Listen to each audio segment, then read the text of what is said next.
Hi, everybody. Welcome to ZealZaddy. This is Elixia Box of Memories, our D&D 5e campaign. If my camera looks a little off, it's because I'm using a shitty webcam.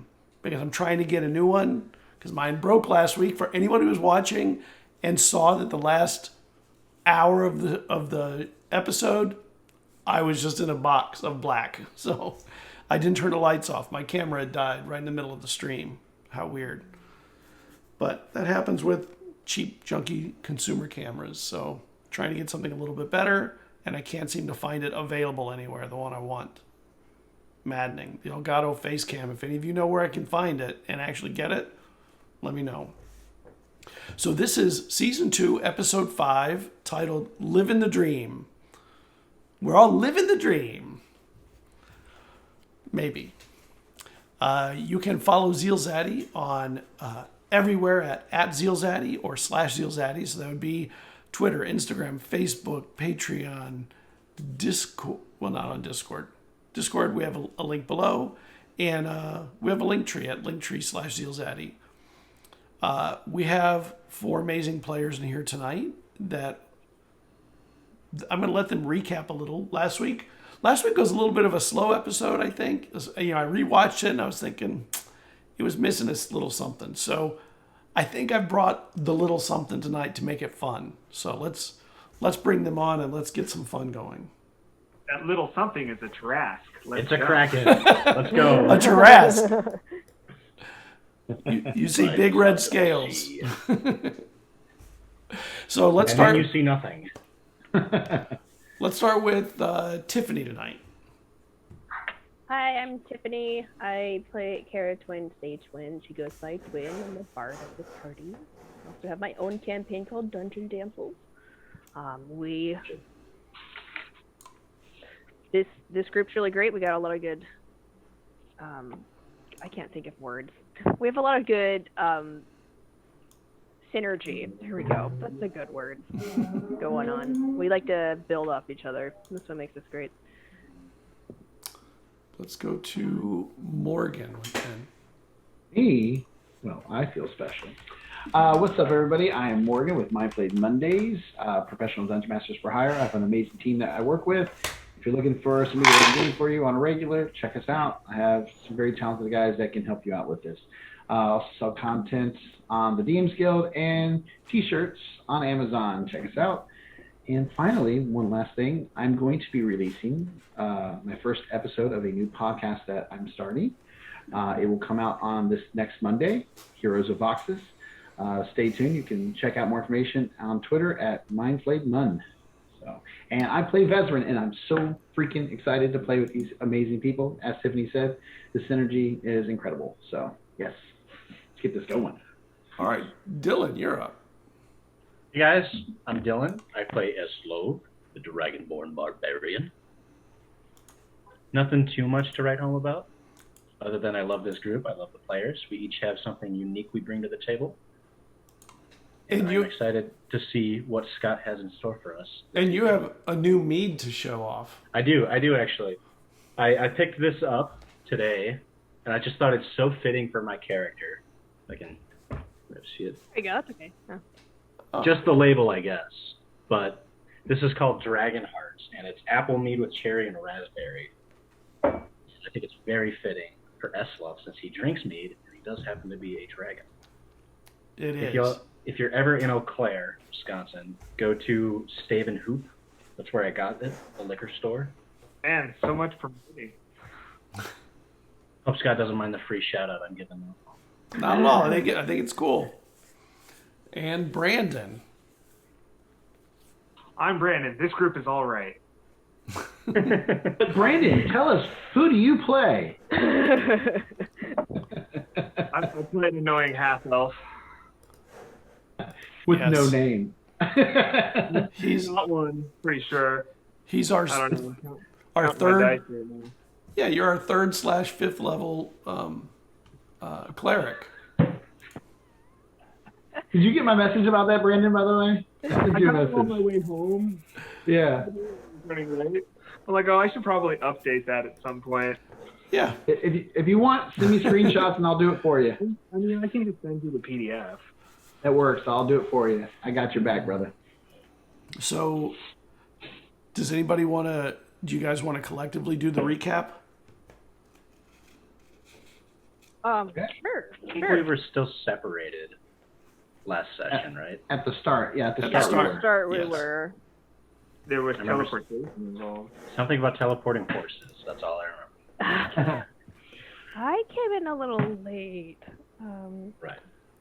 So I know that the Aponia and the Soul, they're like collectively praying to have Morcant's memory restored, and then Eslov and I were reunited in like the woods after I had spoken to Quilalen, and Quilalen is neither male nor female, but my brain doesn't like using they because it's plural and not a singular. But anyway, they gave me this lock of hair and said, burn it when you are with Eslov and you will go to your friends. And so like we got horses and then burned the lock of hair because why would we not take horses? This is a great plan. So we teleported with the horses and found Morcant on the other side. And then we were reunited as a group. And let me think. I think I have a note here that Morcant had a strange dream, like a premonition, except that might be a reference to like your previous dream. Feel free to jump in anytime. Oh, we came you're through doing the naming. great. We came through the naming stone. I think that's important. We came through the naming stone. So Quilalian, also we found out is an avatar of. What's the other god's name? We all call him Steve. Scots can't stop us. Karos. Not Karos. No. Kalius. Kalius. Yes. Quilalian is an avatar of Kalius, who's the good god that Karos tried to put away. They don't like each other. Transferred Merchant. Saw your son. Blah blah blah. Oh yes. Yes, that was important. So Quilalian offered to help me find my son Taliesin, and I said, yeah, I'll do it because whatever Quilalian wants, it will be worth it. And I saw Taliesin in front of probably like a brothel / casino, and then he was about to go and basically rob it, I think, with a bunch of his buddies. So as a mother, I'm not very pleased. But at least I have a lead on where he is, and he seems to be okay. So. Yes, he's in some place called Reveus or something. Let's see, or something, and then we go on. Then we got onto the ship and set out, and Morcant had another dream, and that's what my notes say.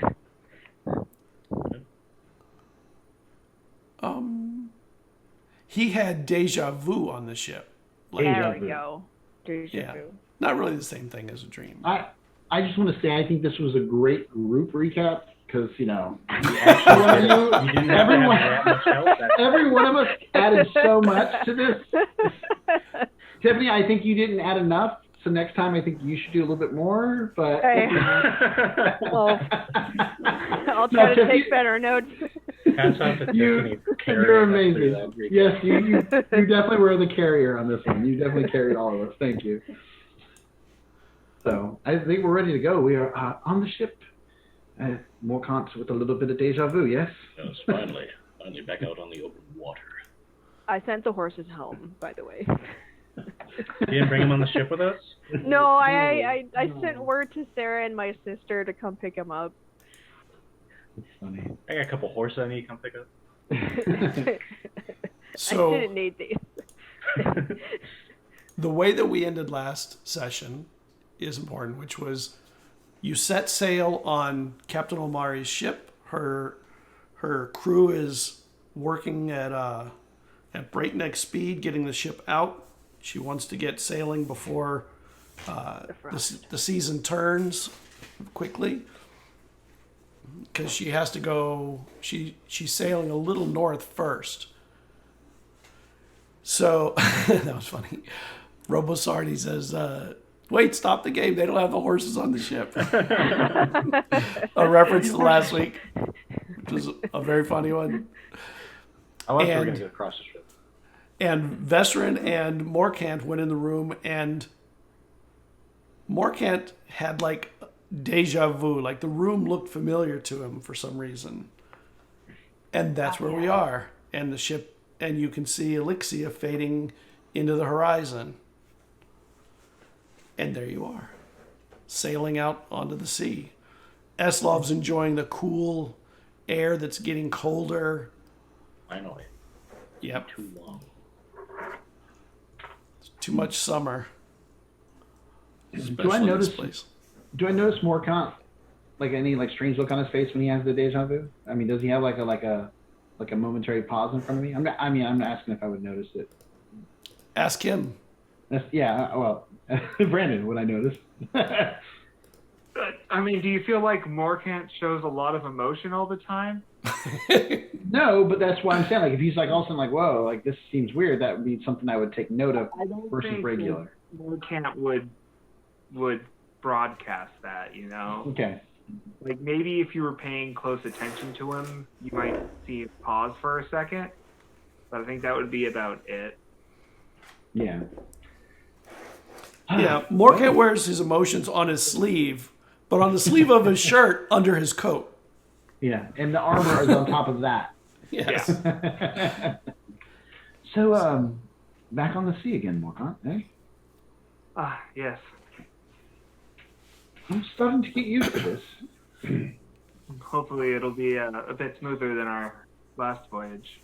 Yes, most definitely. I definitely hope that is the case. I mean, the last time we saw some large creature in the water, I really do hope we avoid that this time. Did you ever get a bad feeling? Yes, I've had a few in my life, and they usually don't turn out well. Please don't tell me you have one. I'm a bit more nervous about this trip than I've been about others. Yes, really. Well, we should probably let the others know as well, so we're on guard. I would trust your gut on this one. You after are a cleric and are one with your god. I'm sure you have this feeling for a reason.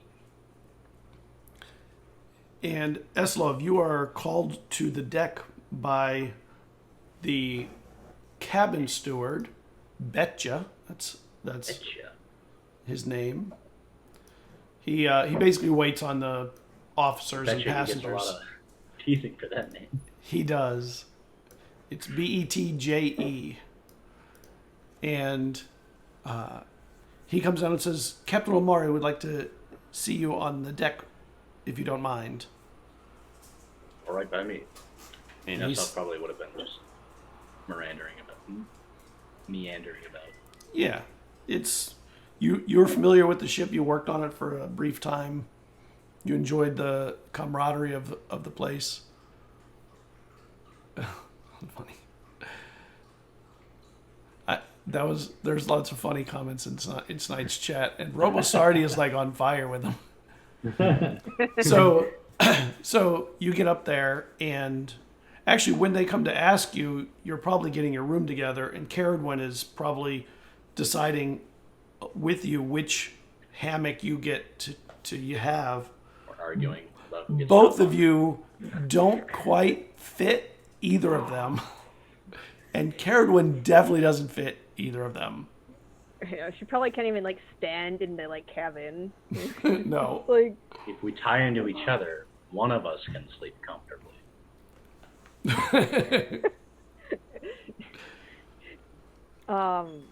She'd just say, whatever, take whatever bunk you want. I'm gonna be uncomfortable either way.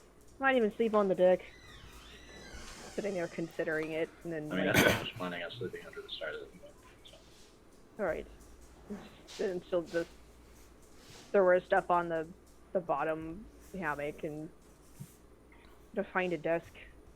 'Cause she has a as a historian, she hasn't been like recording very much history, so she actually has time to like sit down and record what's been going on. So that's her goal right now.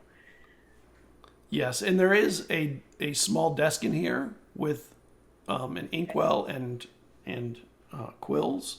Yeah, she finds it like under like some tarp or whatever, and like squeezes into it. Okay. Right. Kind of like Elf in the movie Elf.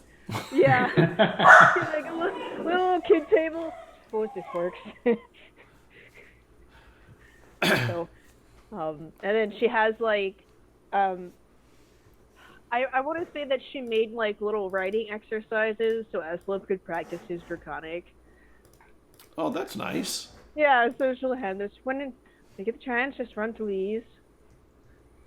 And that's when Betcha comes in and He stares at it confused for a second. Like, is thankful for Betch to come along and take him away from the work that Cerridwen just gave him. A little workbook. And Betcha Betcha is definitely that kid. Hates school. He likes learning, but he hates school. Yeah. Betcha smiles as you head out of the door and smiles back at Cerridwen and says, "If you need more ink, the captain says you are allowed as much as you need." Oh, that's nice. And then the ship like lurches a little and she kind of like fumbles to like get the ink. Yeah. I need more. Of course.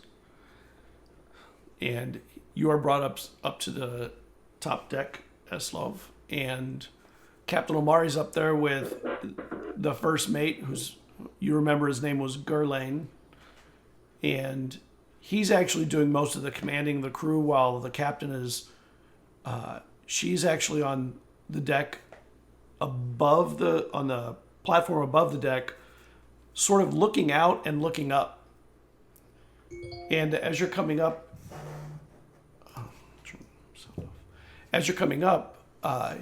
she goes, "Coventry on the edge of the Sorkin Strait. Have you ever been there, Eslov?" Probably not. I've only sailed the seas of the Blue Wastes. Well, we'll be stopping there before we head then southward to Arendelle. Although the winds may carry us northerly for a bit first, hard to press against the winds from the southwest, and God forbid we get hit by a sou'wester. Have you seen? I understand all of that. Have you seen what we're loaded up with? Do I know what she's alluding to? Probably what you're carrying on the ship. What would that be? You're not sure what's being carried. You don't remember seeing barrels and crates being loaded that much. You saw some. Open air, I would guess. A good guess, Haven't seen actually. Much cargo. Yes, mostly just provisioning. Once we arrive in Coventry, we'll load up. We'll be getting deep pelts, which you'll appreciate that, and we'll be getting ivory, whale oil, whale blubber, and some whale brush to take to Arendelle, and reprovisioning, of course. How have your studies been coming of the stars and the sky? Is it what time of day is it right now? It's the sky it's morning. Okay. And it's early in the morning, so you can still see the stars, but there's also enough light that it's only the brightest stars are still visible at this time. If he's able to, he'll point to all the stars he can see and name them, just to prove to Omari that he's been keeping up with it. That's excellent. How's the third eye coming? It's useful. I see omens in the stars, and more often than not, they end up being true, at least partially. Well, good ones, I hope, at least for this journey. Actually, for all of them. I don't wish bad omens upon you at all. You get the right person, and then you wish bad omens upon them. When we arrive in Coventry, I wonder if it would be an imposition to ask you and your compatriots to assist with some of the work, loading the ship and some other things. Well, you already know you have my hand to help, but I can talk to the others and see if they're willing to as well. That's what I was hoping to hear.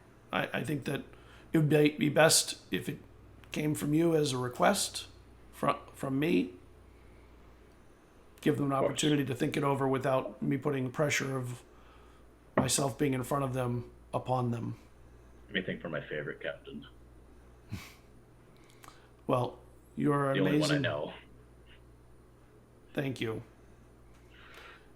Well, I do have to get to work, but I did want to ask you about that. So you're free to enjoy the ship at this point. Of course. You and your compatriots. Probably going to go to bed because I was up all night looking at the stars. They're a lot prettier out on the open sea. Yes. My only worry is on the horizon there. And then she heads down from the platform down the stairs.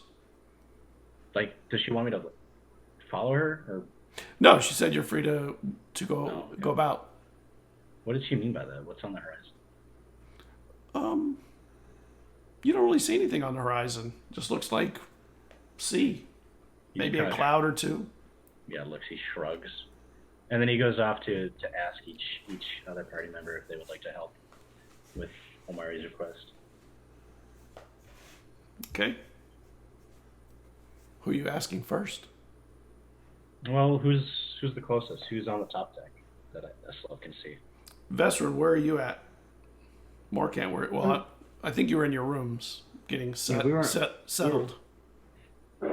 We were in our rooms. I don't know if Morcant left. I mean, you were going to go talk to everybody else. I guess I would probably go to their room first, assuming they're at their rooms. So that's where I would go. The port's name is Kyvan, right? Coventry, yes. Okay, just make sure. I don't take notes, so I have to go off my brain. Morcant, would you go up the top, or would you stay down below? Probably go up top and watch the water and whatnot. And I'll as, probably walk up. I'll just put a big hand around Morcant's shoulder, and he'll be all like, "Not too seasick yet, I trust." Of course not. I've been helping out on boats since I was 8. Good man. Same here. I'm quite in my element, you could say. Vesryn's just throwing up. He's trying to hide it though. Actually, would he be the one to throw up? I think it would actually be, if anybody got sick, it would be Cerridwen. Who is... she's like an earth element, so she's in the water and she's like, I hate this. It has like a little bucket next to her. It's just, I don't think she'd actually barf. I think she'd just feel queasy the whole time. She would just be lying down wishing she were anywhere but the boat, including hell. Yeah, Vesryn's been on ships. The other three have all been involved in ships and boats and stuff. Yeah, and then it's crammed. Yeah, and she's just not having a great time. Part of it's why she's trying to keep herself busy. She's I hate this. I'll just keep writing things. Every corridor in the ship would probably also be too small for her because it's designed for humans and elves. She'd be seeing Dutch angles everywhere. Yeah. Nausea. Yeah. Going through doors. Constantly sideways and bent. Yeah, her con good enough for me to think that she wouldn't throw up. A lot of discomfort. Yeah. Well, just make sure you get it outside the boat if you do. Yeah. Yeah. Eslov will be like, I have a favor to ask. And that's actually a favor for both me and Omari. Would you be willing to help as one of the deckhands, loading stuff on and off once we get to Kyvan? Of course. I figured, but it's always good to ask. How does Morcant look? What's his facial expression? He doesn't look nauseous or anything. As usual. He stares off as the breeze hits his hair. Yep. There's a little bit of keep- flutter in the cape. We'll keep up the contemplation, buddy. An unforeseen talk to the rest. foreboding behind his desk elixir. While he was up there He's got one arm up. While he's up there talking to him, I'd like to have a moment to try to talk to Dwin before he comes down. Well, you... Okay. I mean, yeah, we'll just have her come up because she's just like, this is horrible. She comes up. Okay. Hits her head on the way up. Are you okay, Dwin? She's just like, it looks like she's been up for like 40 hours straight. She's like, I did better. Now, Ships. Not poor Firbolg. Please not this one. are you feeling a little motion sickness? And she's just like, hold on, and then she just goes to the edge of the boat. I rolled like a 400 con save, so there goes her lunch. Do you have any ginger? Do you have any ginger on you? If not, I can speak with the captain. I'm sure they might have some on the ship. No, I don't have any ginger on me. It's not stuffy though. I feel a bit better now. It's actually a very common remedy for motion sickness. A lot of people use it when they go sailing to fight the illness that they feel. Yeah. Spot of ginger tea will be good. Oh, I'll make sure I get that for you. I I'm was just gonna stick by the boat. Hey. Also, the lower you are on the boat, the better. If you go on the top, it's more rocky, and it goes back and forth and back and like trying to mess with you a little bit. Sorry. But yes, the higher you up, the more the rocking, the more you'll feel it. So obviously go up, get some fresh air here and there, but don't stay up top too long until you get your sea legs, because it could be bad for you. All that aside, I just wanted to let you know that Morcant was telling me earlier that he's got a gut feeling that things may not be a safe travel. So we should be on our highest guard while we're out here on the open sea. Oh, she like looks out at the ocean. Do Do I see anything in the ocean besides ocean? No, and actually you're sailing pretty cleanly, smoothly. Kind of like looks around. Okay, sure. I don't mean necessarily at this exact moment. I just mean he has a gut feeling that this trip may not be smooth as overall. So we definitely want you to be at your best. So I will see if the captain has some ginger, so we can get that tea made for you, and go get some fresh air. But don't stay up top too long. It might be detrimental until you get your sea legs, for sure.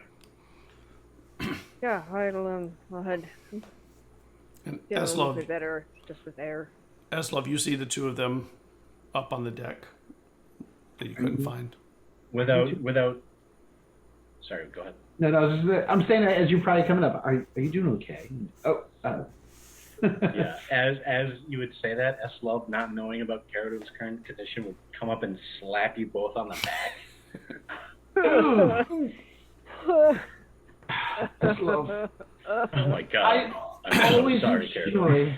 I always enjoy the way you greet your friends. It's such a pleasure to be slapped so hard. Yeah, especially when Mighty sees thick. She just looks green. I'm sorry, Vesryn. I'm used to tougher people. You know this. I happen to think both Dwin and I are quite tough indeed. All right? There's a difference between tough and taking a slap that you're unaware of. You want to prove how tough you are? I'm working on that with my trainer. And I'll show you when the time is a right. favor. I don't just do... Omari and I, perhaps. And what favor is this? It wouldn't be anything more than unloading and loading supplies off the ship once we arrive to port. Good sir, I am a noble. We do not lift and carry things. He just kidding. Yeah, he just gives you a look like, are you serious?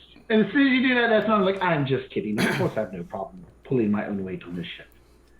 He gives a big guffaw and he puts his hand up like he's about to slap you again. And I prep for it, waiting for it this time. and then he just puts his arm down and laughs. And now you do that. Yeah, wonderful. But yeah. Cerridwen, you don't look so good. Are you alright? I've never been at sea before. This is very new.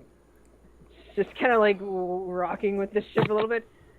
And one of the seamen comes over and says to Cerridwen, "You look green. You should head down and see Fagin. He can take care of that." All right, let's go see Fagin. You're so incredibly immature for laughing at that. I know, it's hard not to. Why And- didn't we just say sailor? Just say sailor. And Sailor. Eslov, you know that Fagin is the cook. That's probably, you know what, they know more than I. If Cerridwen needs food, then she needs food. I'm not going to question it. She's just gonna go down. Well, cooks do more than that on ships in some cases. They often do medicine, they do amputations, they do... Hand out the booze. It's part of the medicine. Right. Here's a whole bunch. Yep. You got a headache? Drink this. Got an arm missing? Here, drink this. Yeah. Yep. Cracking got your nose? So, Eslov, where are we heading to first? Well, I think we were heading to Coventry, if I'm not mistaken. Omari mentioned something about picking up cargo there, so... Well, have you been there before? I know you've sailed once before. I have never been past the route I took to get to Elixia. And, But you have heard of it. I've sailed around the Blue Wastes too, but never more than a mile out to sea. I have heard of it though. What would I know about it? Yeah, I was just saying, what have you heard? You want me to roll history? Sure. Just the name. You roll really low, just the name of the place. Yikes! That is an 8. Yeah. I know it's called Coventry. Yeah, that's about it. I know there's a port there.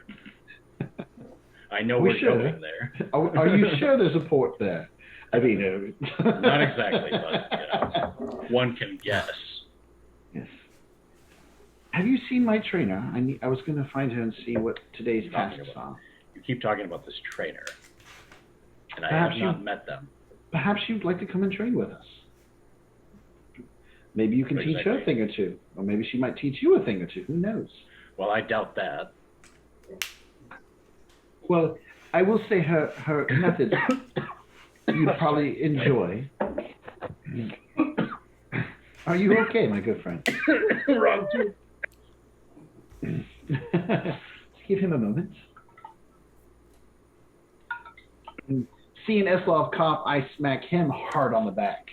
But it feels more like a light tap because I'm a wizard. Yeah, he just grunts and pushes you off as he coughs. Sorry, I went down the wrong tube. You might like her training methods. When I was in the water the other day, she was throwing rocks at me to work on my speed. It was quite entertaining, I'm sure, if somebody was watching, but for me, not so much. Well, she is a good drinking buddy as well. I've had a few drinks with her at the inn while we were waiting for our arrival. If you'd like to meet her, I'll introduce you. Absolutely. What's her name? What's her name again? Twice. Rosia. Rosia. Oh, that's a pretty name. Yes, she's quite the woman, very tough and capable. I'd love to spar with her. Although I'm not that good at dueling, I more like to, break things. Well, I've seen you duel. You slice people in half when you duel. Well, not something most people want to. I'd hardly call that dueling, more just eviscerating, but I see your point. Yes, the images will probably never leave my memory. Nor mine, believe me. It does not feel good to be the person that revealed everything. Well, I'm sure it felt better than the person who had everything revealed. You see his face drop. I'm joking, man. That person was a criminal. Not a joke, they're dead. Yes, well, they were terrible people trying to do terrible things. So. Well, everyone deserves a second chance. Well, they got no. Now he has two possibilities. His face just droops even more. All right, Vesryn, that's enough. Oh, Cerridwen, you get down. I'm going to hop over to Cerridwen, heading down to see Fagin. Okay. Fagin is, when you get down to the kitchen, there are two people working. You're not sure which one's which until one of them starts bossing the other one around, and then you know Fagin is it would be the head cook or head chef. What they're not called a chef here, or the cook. And he looks at you as you come in. You never been on a ship? No, sir. Come on over. Grab one of those buckets. I'll get you And some if black you- ginger. Grabs the bucket, hunkers down. Sit down. And he comes over with a little board, like a cutting board of some kind. And he has a squid, and he has a piece of ginger root. And he starts pretty delicately with a meat cleaver, peeling some of the ginger root, and then chopping it really fine, and he puts it in. Io, give me some strong liquor, maybe some rum. And he brings over this jug, and he pours some in. And then while Io's pouring it, he swings down on the squid and cuts it in half, and this black ink comes out, and he catches it before he loses very much, pours it into there from both halves. All right, swirl that up. Drink it down. Cerridwen's just like watching with just utter amazement. She's like, "What is happening?" Oh, sure. You'll probably be wanting to rush up to the deck in a moment, so maybe after you take it down, head up to the deck. You'll be okay in about an hour. Right. Okay. And then she just like chugs it down. It's swig. just nasty Oh. and hot. Oh, that's spicy. the twofer. Oh. It's like what? Okay. Then makes her way back to Mike's. And when Thank you you. drink it, Fagin backs away just in case. You know, there's a moment she's just like, "Oh, that's a lot." I'm gonna go. All right, off you go. Right. See you at mealtime. And then she just kind of like staggers off, sea legs and rum. Io takes the bucket away. He looks at you like she didn't really drink it all. She don't drink most of it. She'll be fine, Fagin says. It was enough. And you already start to feel a little bit more nauseous. Oh, Wonderful. right. Just let's see how well she does. Nope, rolled another 4. Goes running up to the deck. Thump, Yep. thump, thump. Out of the way. Everyone else sees Cerridwen fly up to the deck, bent over halfway, coming through the hallways. And then boom, the door opens and immediately heads to the side of the ship. And it doesn't take very long, but it is surprising to you how much food you seem to have had in you that you don't remember eating that much. But it just keeps coming. just slumps down just next to like the railing of the ship, whatever it's called. And it just has her back to it. Maybe I should have kept that bucket. Well, I guess I have a big bucket behind me. And you're there. Vesryn seeing this whole nudge, Eslov like, I think she found the ginger. It looks like she's having fun. Yeah, she just gives it like a weak thumbs up. The ocean, yay! The best But- time of my life. Well, get used to it because we're going to be here for a couple months. Yeah, it doesn't take long though, and you start to really get like a feel for like not having to throw up again after about a half an hour, and you're like, oh. And then things seem to get a little bit less movement to it. And oh my God, it seems to have worked. That foul concoction worked. Okay. I'm gonna like walk around the deck. It did work. This is nice. Is that Morcant over there looking so stoic, looking out the water with his hair blowing in the wind? Oh, you just look pretty It is. stately over there. With his arm up and his hand on his sword? Yes. I don't know. All I need is like to roll a keg under his leg or something. Speaking of which, I already told Dwyn, but Morcant told me earlier, Eslov, that he has a bad feeling. So we should be extra vigilant on this trip. Well, I've come to trust his bad feelings. If As I have see I. anything in the stars that give us a hint, I'll let you know. But I'll keep my hand on my axe. And I on my blade. I pull out my rapier. Put that away. You could take someone's eye out with that thing. Right. That's about all. So I should say that. and that's about it. I'm not going to Somebody has to make people into pirates, and that's what I'm here for. Poke them in the eye. Right? And I'll keep both mine, thank you. and you sail, and you for just days, the wind seems to be working in your favor perfectly. In the distance, behind you, it seems to be some storms or something way in the distance.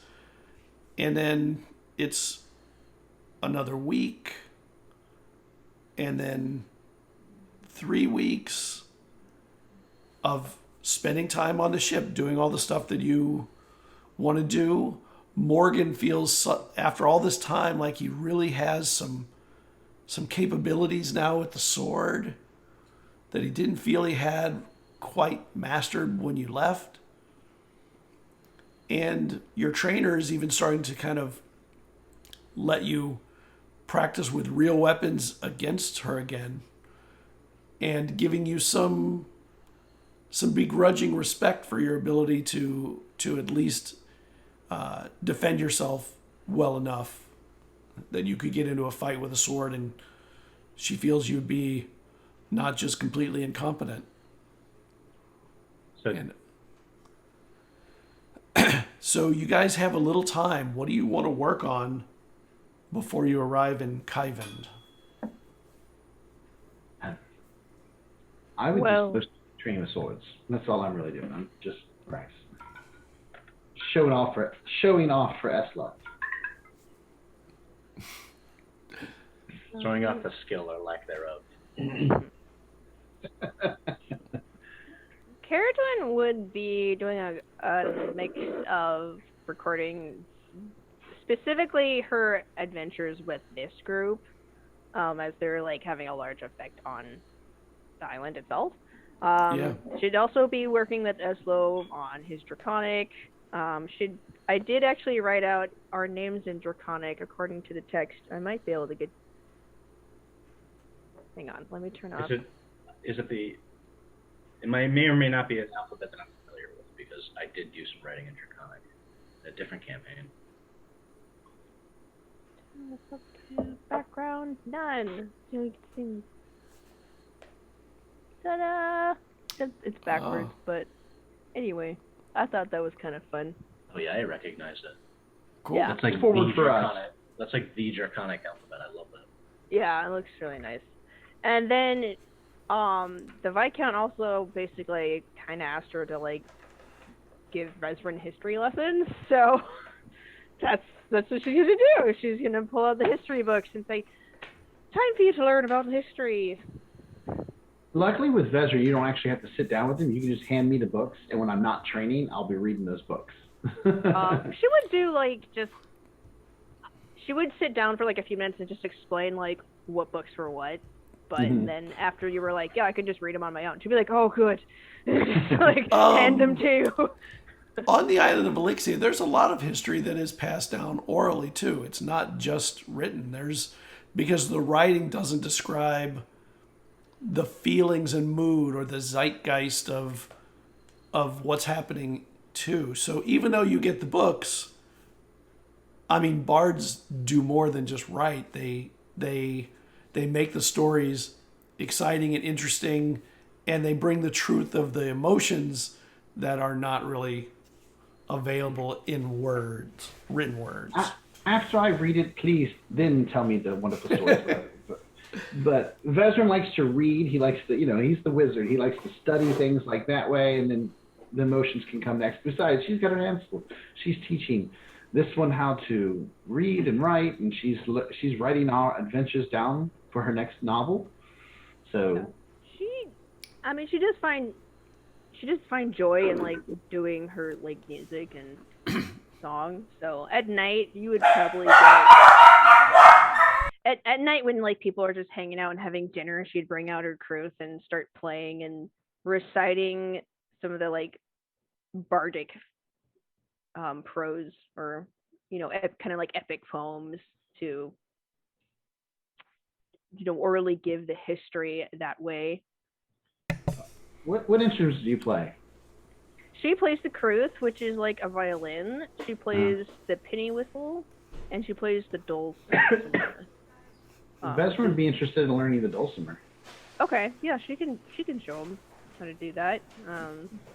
It's in like, from what I've read, like it's in like how you handle the stick, and then you can actually like hit on different. You can hit the rim and the sides and in different ways to get like a different kind of like sound from it. You're about to become a band. Yeah. You're going to get the band together. As you're nearing Kaiven... Oh, what about you, Morcant? What are you doing with the time you have? Core. That's it, just praying. Okay. Helping out on the ship and fulfilling people's needs and doing whatever small spells I can to keep the ship moving forward. Best as possible. Yeah, Eslov, you do notice over time that it's getting colder, and you can feel the difference every few days. Most of the other people, they're just cold most of the time, but you can feel the differentiation, and you can feel the air cooling up. And as you get towards arriving, you can see there's smoke rising up from the shore in the distance, and Omari calls all of you up to the deck through Betja, who comes to get you.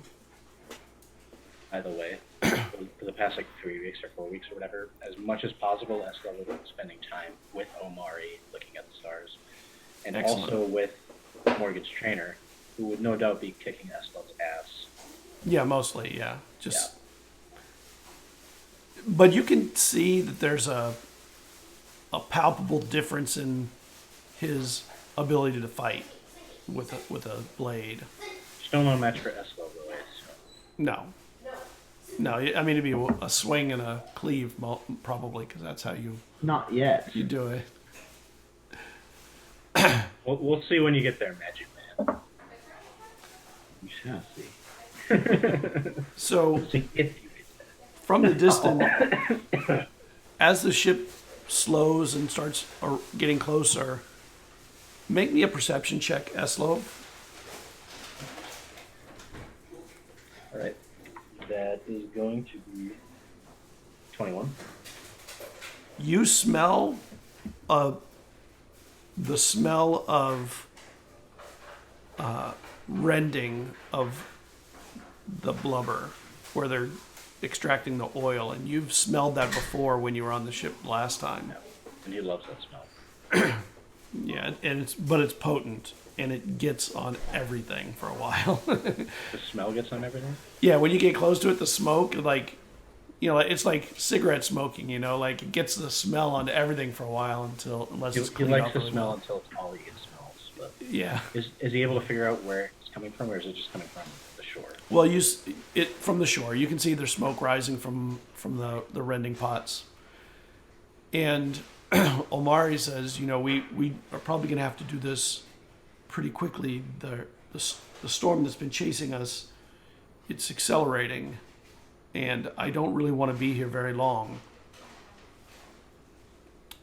I'll gather my crew, or my party, and he'll start thumping his tail against the deck and shouting for his party members to come get ready to start moving stuff.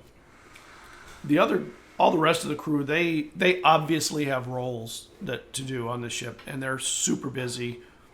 They're starting to prepare to bring on. There's a wench for bringing up the crates and the barrels, and it takes 2 or 3 people to really operate it from the ship side, and they look like that crew is getting ready to start operating it. And you realize that Omari said the storm has been chasing you, but you look back and you don't see any storm. I mean, the worst you had, there might have been a little bit of rain a couple of times here or there, but the horizon looks basically cloudless almost.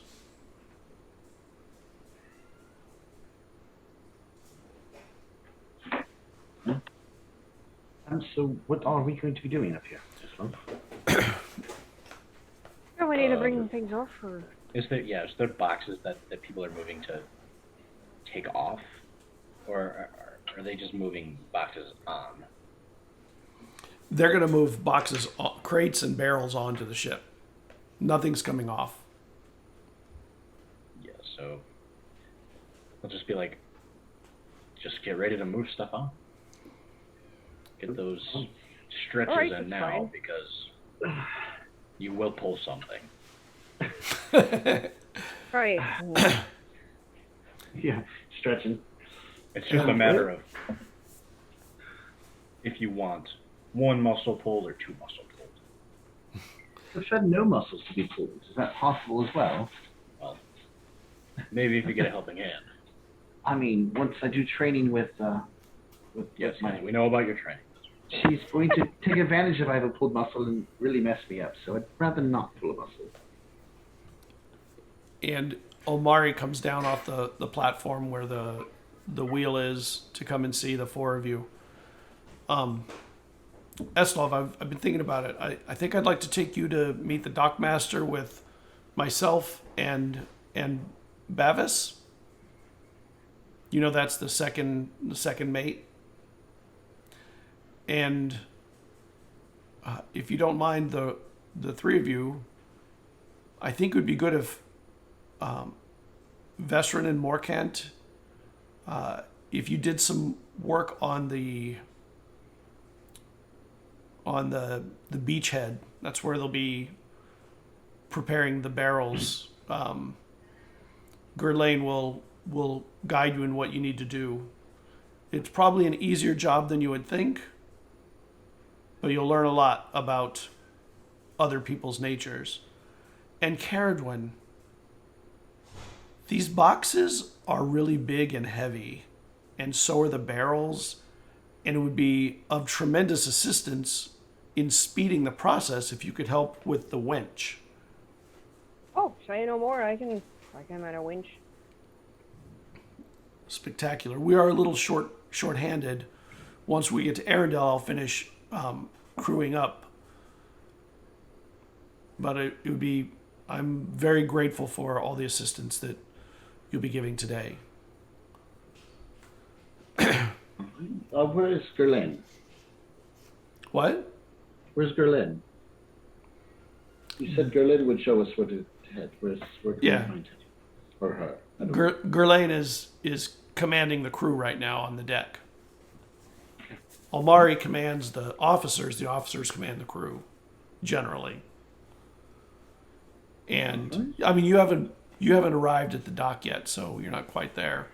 So you can see, as you get close to where you need to dock, you can see like smoke rising in from a whole bunch of different barrels all along the beach side. There's one long dock that comes out into the bay, and the scent from the smoke is pretty overwhelming.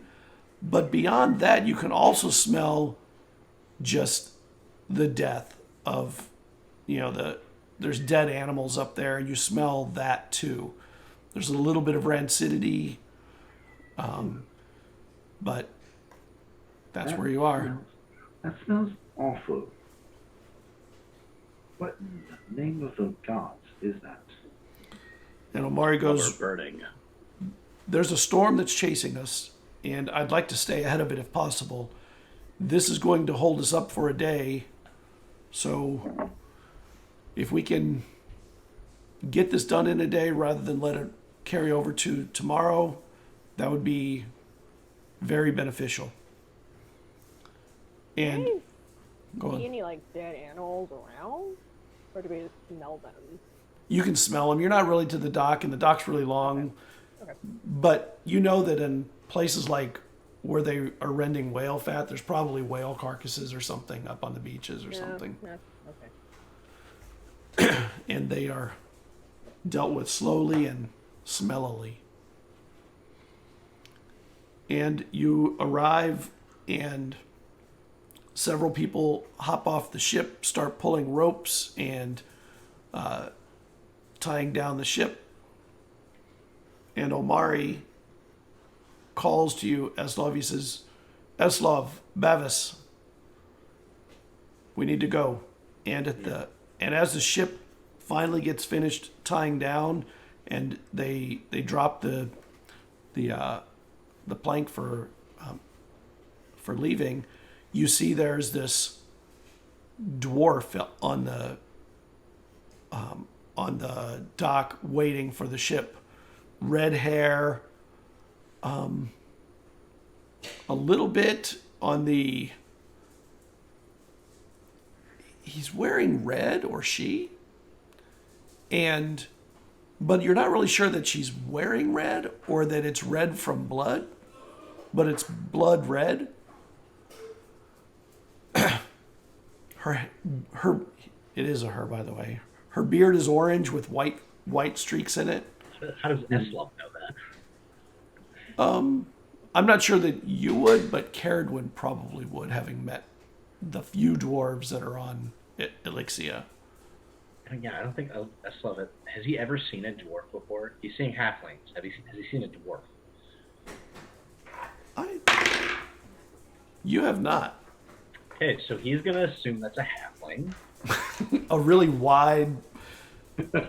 Hairy Quite halfling. an interesting looking halfling you are. And He's a dwarf. He says with a straight face. He's not like joking about that or anything. It's like obvious that he thinks that. And Omari looks at you and says, make sure you have your axe ready and loose. Bavis, can you... actually, perhaps Eslov, can you carry the chest? And Gerlain is standing there with a chest. And he does. looks at you and hands you this chest, and you can hear coin rattling around in there. He does look a little confused when Omari asks him to have his axe ready, but he'll listen anyway. And Gerlain hands you the chest.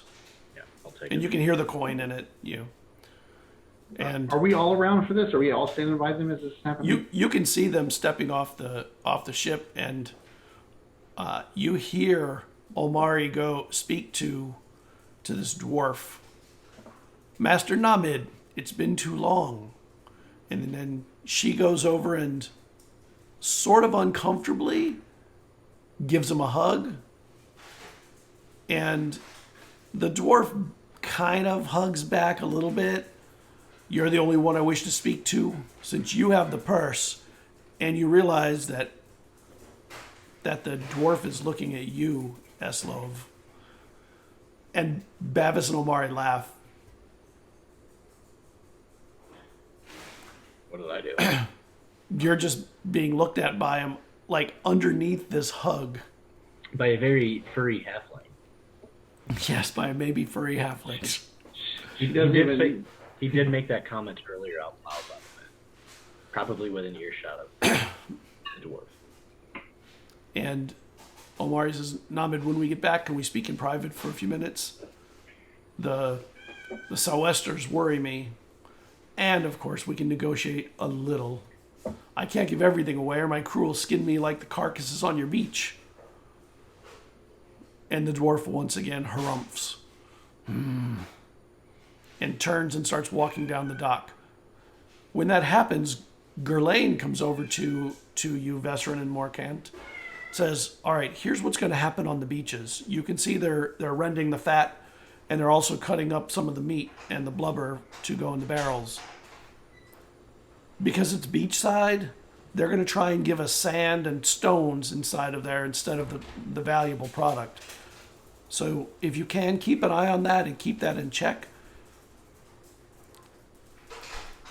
It may not happen. No, it'll happen.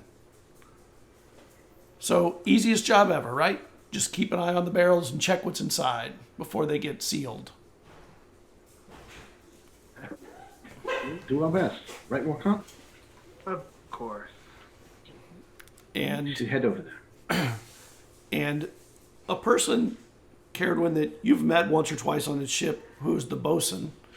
Her name is Kjell, Kjell. While you're helping with the rigging, it's really heavy for us wee folk. We'd like to see how strong you are and if you can do it by yourself or if you need help too.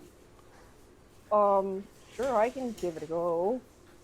Well, one thing you notice about the winch is even though it's a strength-based thing, it's actually more about leverage, and your size, just your mass by itself, gives you more leverage than they could possibly get.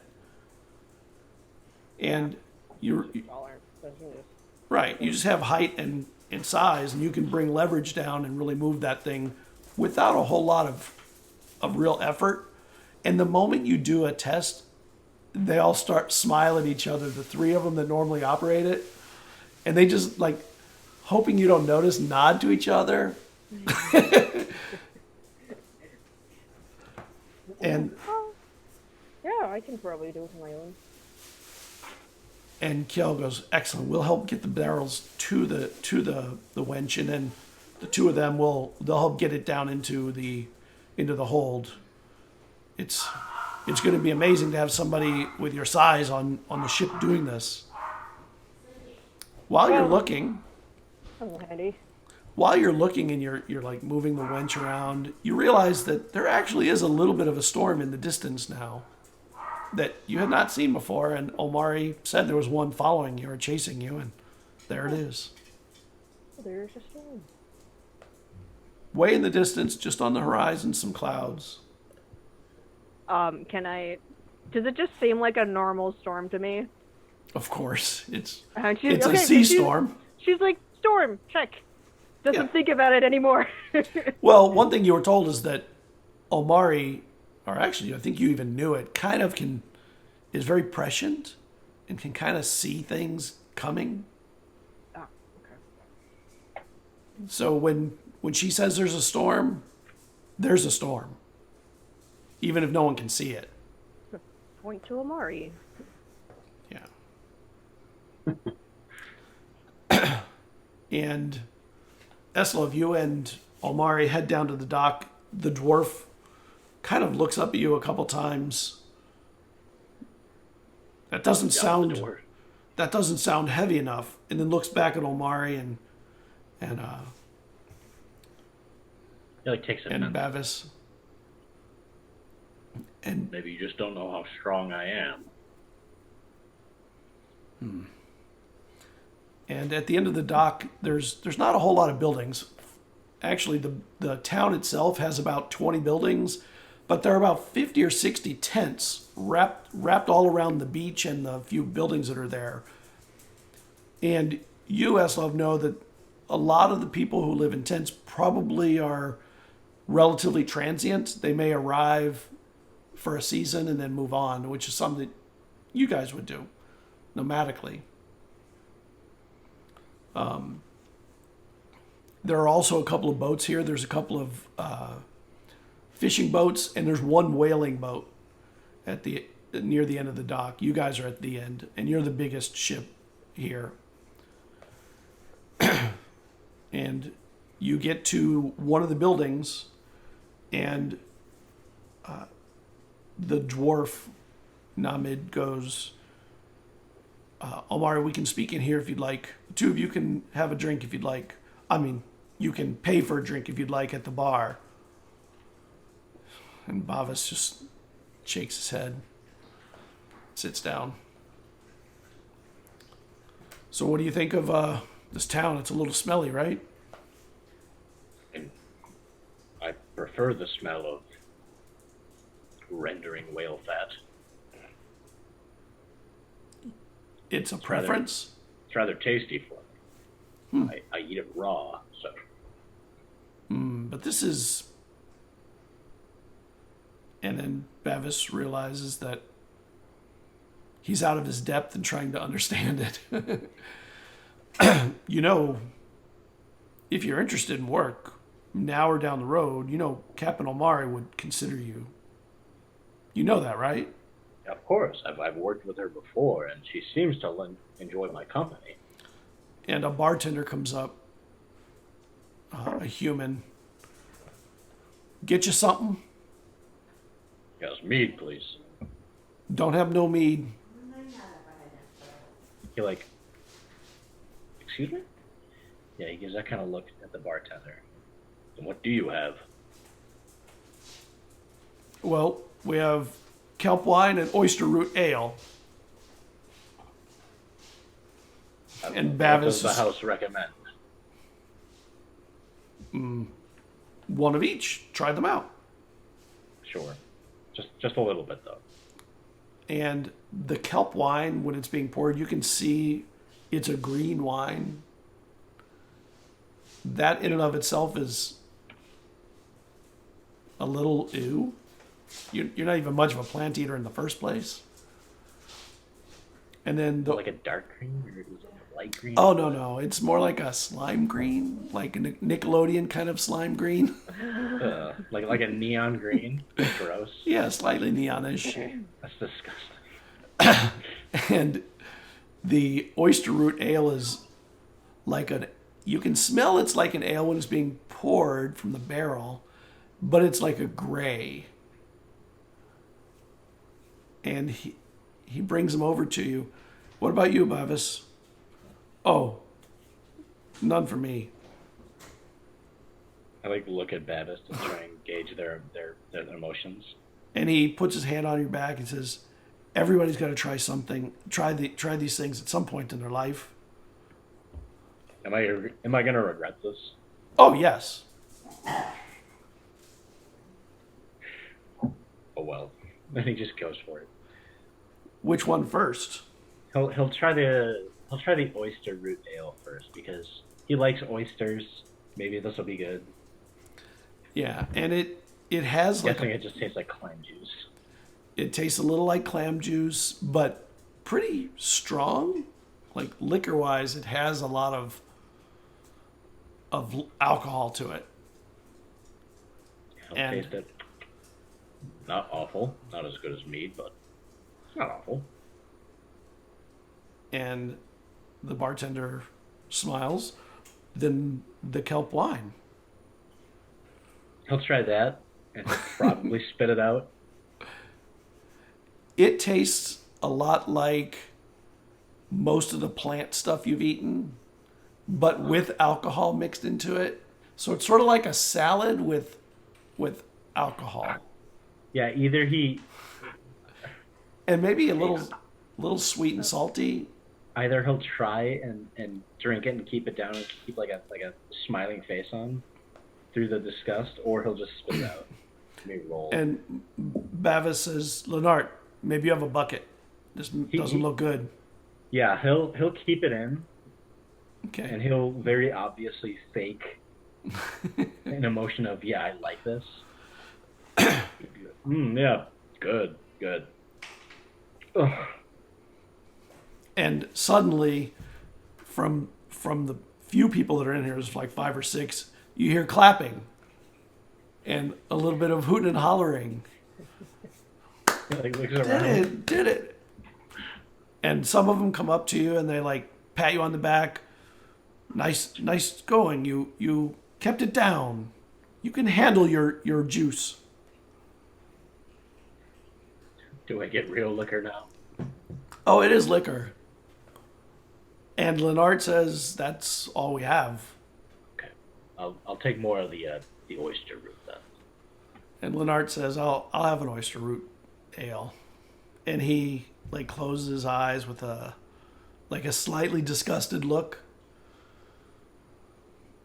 And the others go back to their seats. Back on the He's a bit embarrassed for being in the spotlight, but yeah. back on the beaches, Vesryn and Morcant. The smell when you're this close is just beyond vile for you guys.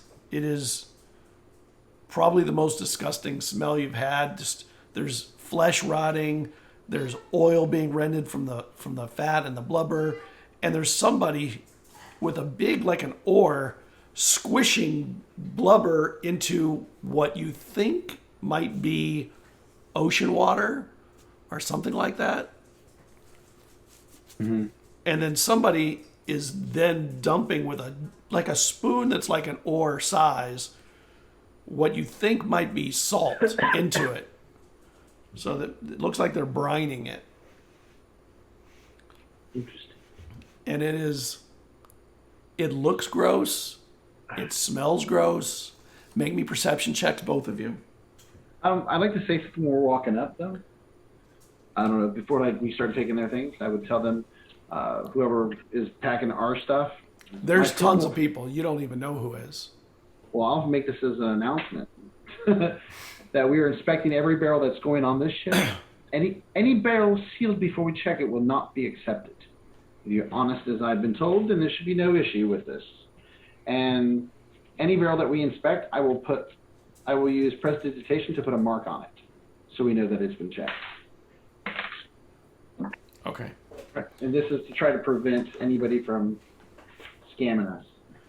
And one of them goes, "What about those barrels? They've already been sealed." Guess we should unseal them and take a look. If you'd like, you can unseal them. We are very busy at the moment. Those barrels will go on last. We'll check those other barrels first, and then we'll check those last. I rolled a 14.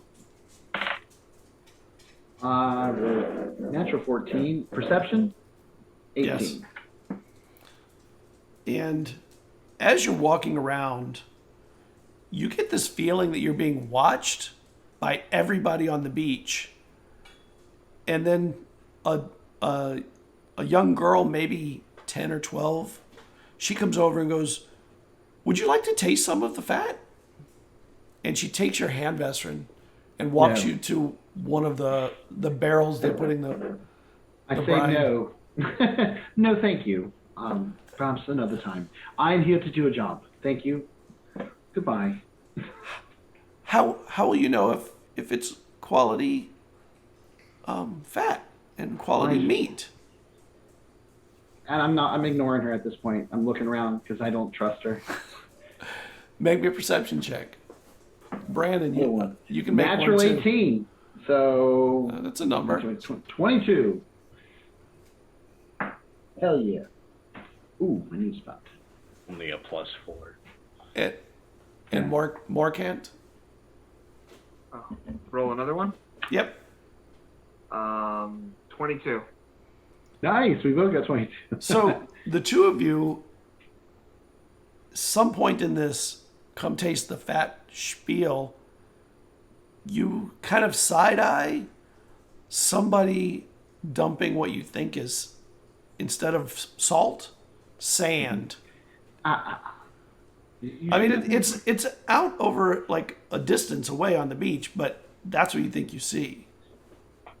Would you like to handle that one? Or should I? By all means. I will walk straight over there, and I will address this individual. They're stirring up when you get there, they're stirring with this ore all the brine. Stop. What's the matter, sir? Oh, you know what the matter is. We can play this game, or I can call over your superiors. We can handle this the right way.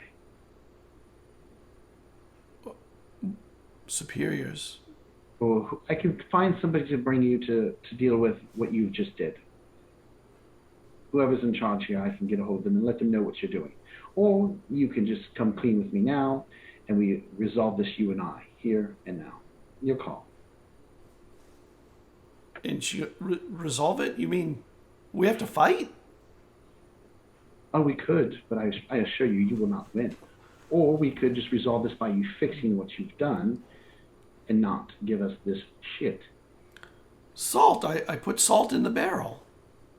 I'm making the brine. I will reach in and see if it's salt or if it's sand. And like, well, it's still spinning from being. Yeah, but I'll try to get a little bit of a handful to check it. Okay.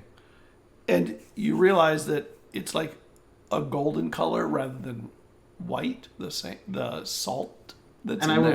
I will literally take it and shove it right in front of their face and say, "This looks like salt to you," because I can assure you, it does not look like salt to me.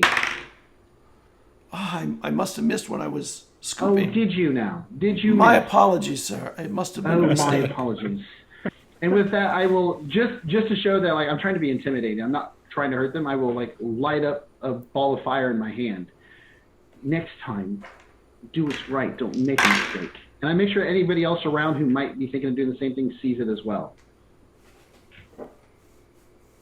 And the two of them that are working this barrel, they dump out the brine that they're making. Anybody else want to come clean with anything that they're doing wrong? Trust me, it'll be much better if you're honest with us now. And one of them says, "You can come inspect this barrel. It's ready to be sealed." Morcant, keep an eye, and I'll walk over to that barrel. And basically, the two of you it's like herding cats with your eyes. It's just constantly, there's a little cheat going on here, a little cheat going on there. Rocks get dumped into it. Basically, what you're finding is sometimes they're putting rocks into the blubber itself and kind of folding it in so you can't see it. Now that you're looking and you find that, and they put sand in, and you find that. They put in too little salt in one, and the brining it seems like it's just water. It's not really enough. And like the whole day, you feel like it's sort of like being in a marketplace where everybody's trying to cheat you. They're trying to get the best deal on their end. Yeah, without negotiating. Yeah.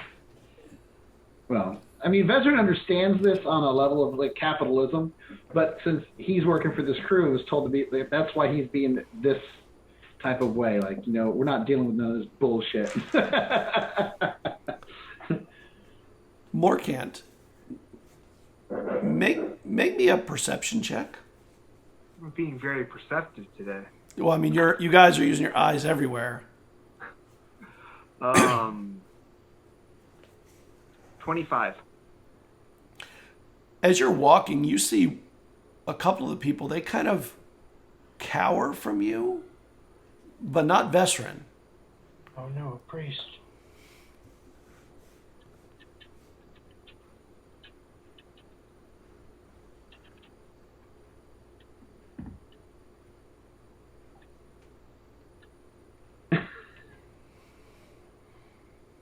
You gonna do anything with that, Brandon? He said they cower from you, not from me, but from you. No, I'm just gonna be there and be an acolyte of Akbar. And as you walk, there's a little bit of a murmuring going on when you think that you're out of earshot of them. You can hear them kind of mumbling some stuff. Vesryn's over dealing with one barrel, you're dealing with another, but there's some conversation happening, not near you, but around you as you walk around. Can I get like a few of the words that are within the conversation if I try and listen? you hear Icar and storms and the rise of the sea and things that you would think Acor would be known for, but you would see as positive, most of it, not the way that they're talking about it. Ah, they're all very happy then. Perfect. Go on doing my Acor best.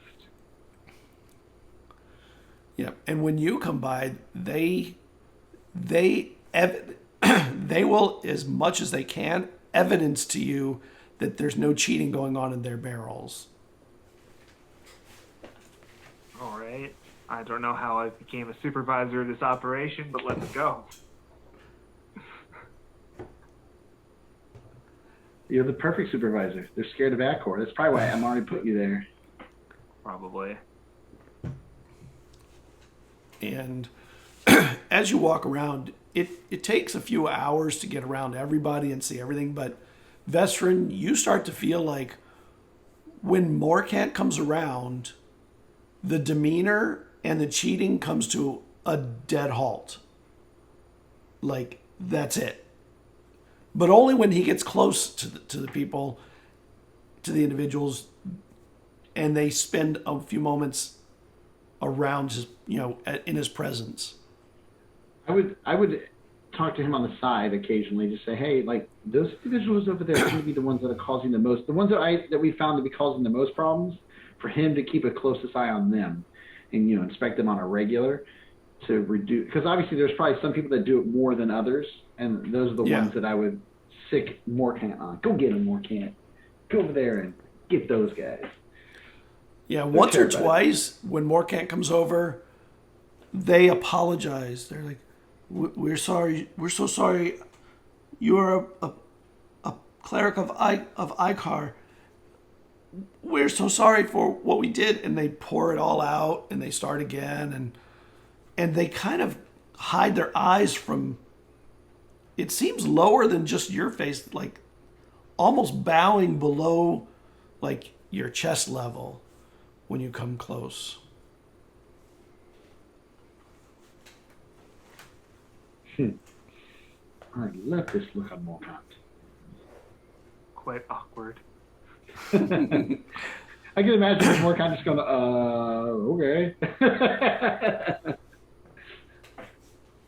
Just do your best to stop trying to cheat the captain. I would appreciate that very much. No cheating. Please don't call the wrath of Icar on us. We will not cheat. There will be no cheating here. Yes. Acor is a provider for those who do charity and good works. And one of them, at some point, says, "We're sorry. Who is Acor? Do you mean Icar?" Yes. Yes. Is that a dialectical name for Acor, or is that some other deity? You've never been off the island. You don't know another one named something that similar, so you don't know. Just assume it. Guess. I would use this to my advantage too. When he's not around, I say, listen, if you guys are swindling, I will make sure that my friend over there speaks to his god on your behalf, whether it's good or ill. And that's when you first get a little bit of cringing from you, is when you use the threat. I don't do this in earshot of Morcant. I just say this to them because I don't want Morcant. Like, why you do that shit with my god? But I will do this to help ensure that they follow the rules. And it takes you a little while, but you realize that it's under control, and you're marking barrels, and some of the seamen from the ship come down to start rolling them up. Make me a perception check, Vesryn. Oh, come on. I've had good ones so far. Okay, it's not as good as what's it? Natural 12, so 16. You think some of them have been marked that you did not check. I stopped them. You don't know which ones. You're like, Well, the marking I've been doing is with my prestidigitation. It's a special mark. I understand a magical that. Mark. I understand that. So I can walk over and wave it away, and if it goes away, then I know it's my mark. If it doesn't go away, then I can say stop. And that's what I will do. And that's what happens. You wave them away, and some of them don't go away. I turn around. Oh, this is not good. Somebody is abusing my trust.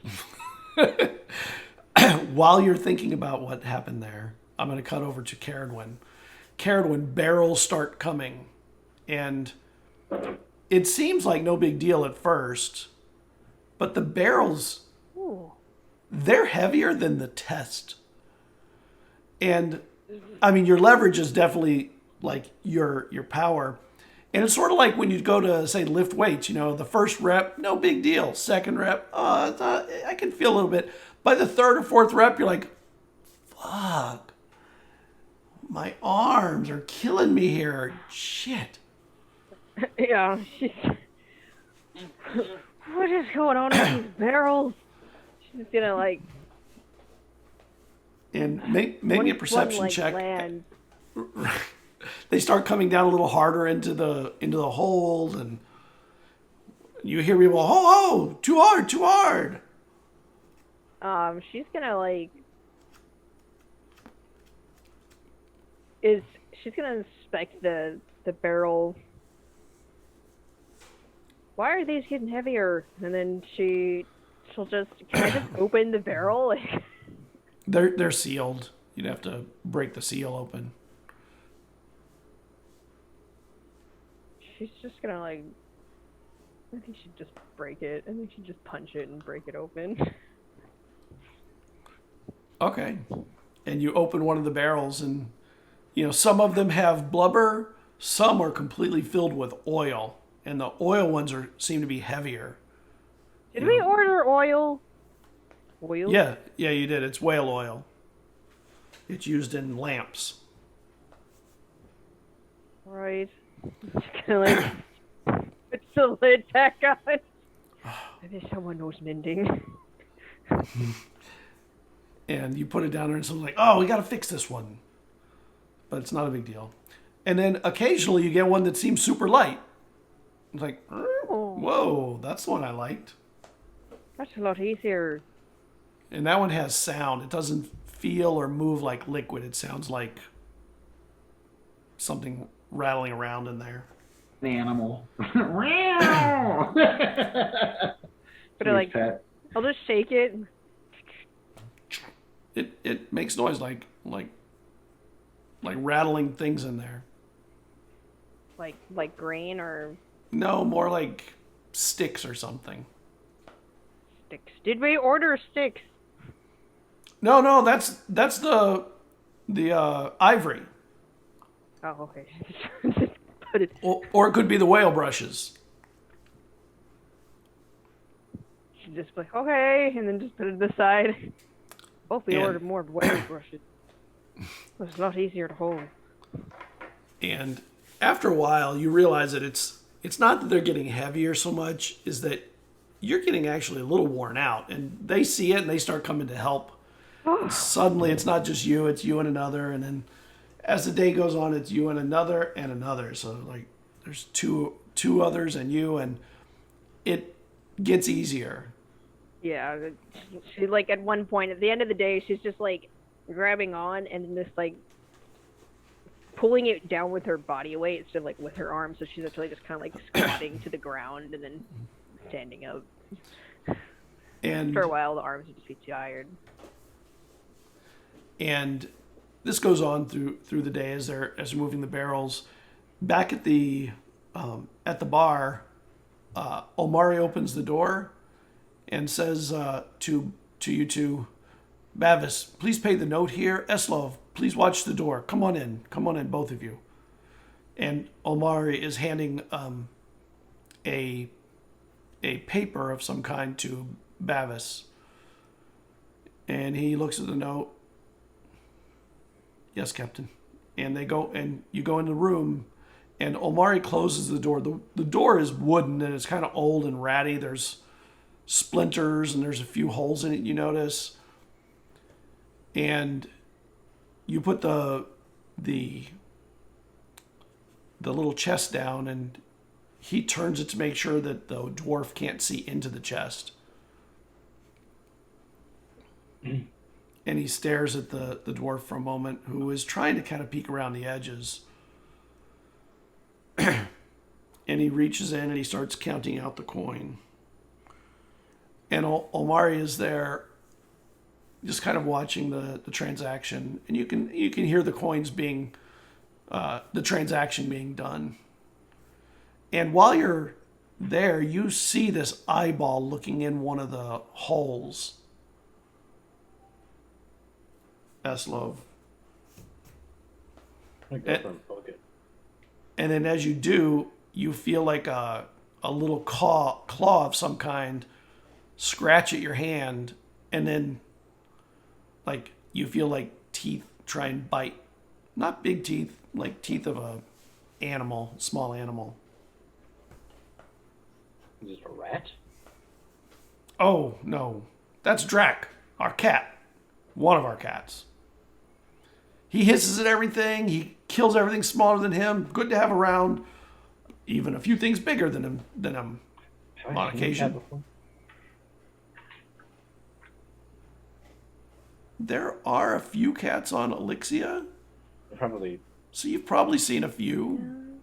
Would they be bigger cats? Has he ever seen a house cat before?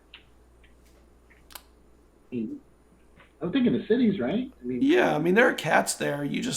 I'm not sure you've ever met anyone who had one.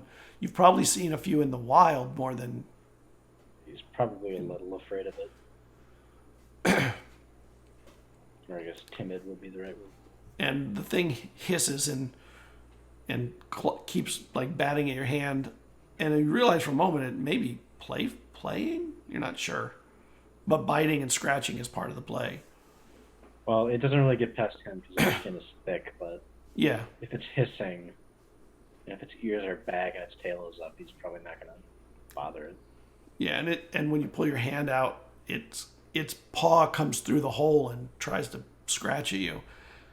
Omari, looking at the dwarf, says, "Any thoughts on the storm chasing us, Namid?" Namid looks up at him. "Well, that'll cost you." And Omari reaches into the chest and pulls out a few extra coins and puts them to the side. And Namid waits for Bavis to finish counting them out. That should be the payment in full. And he closes the lid. And there's still some coin in there. And I guess I didn't charge enough. There's still a few coin in there. All right. And he goes over to a desk that he has, and he lifts up the lid of a little box. And inside of it, he brings over some cards, a little stick, and a rock with some symbols on it. And he puts the deck up, holds it up to Omari, and she pulls the top and bottom, sets them down, and then Namid separates it, and she takes two more and sets them down. And then Namid sort of moves them in a weird way. You're not really sure exactly what's going on with it. And then gives the stick to Omari. Omari then points at one, and Namid turns it over, and there's a picture on it. It's a picture of a kraken fighting a whale. And Omari kind of steps up and back a little bit, and he takes the little rock and tosses it in the air, and it falls, and a symbol is shown on it. And Namid turns it 3 times, and as it turns, you kind of think the picture changes. and suddenly you realize that the whale that was on it is no longer fighting the Kraken. The Kraken has mostly disappeared into the darkness, and there's all these injuries along the body of the whale, and the jaw is broken.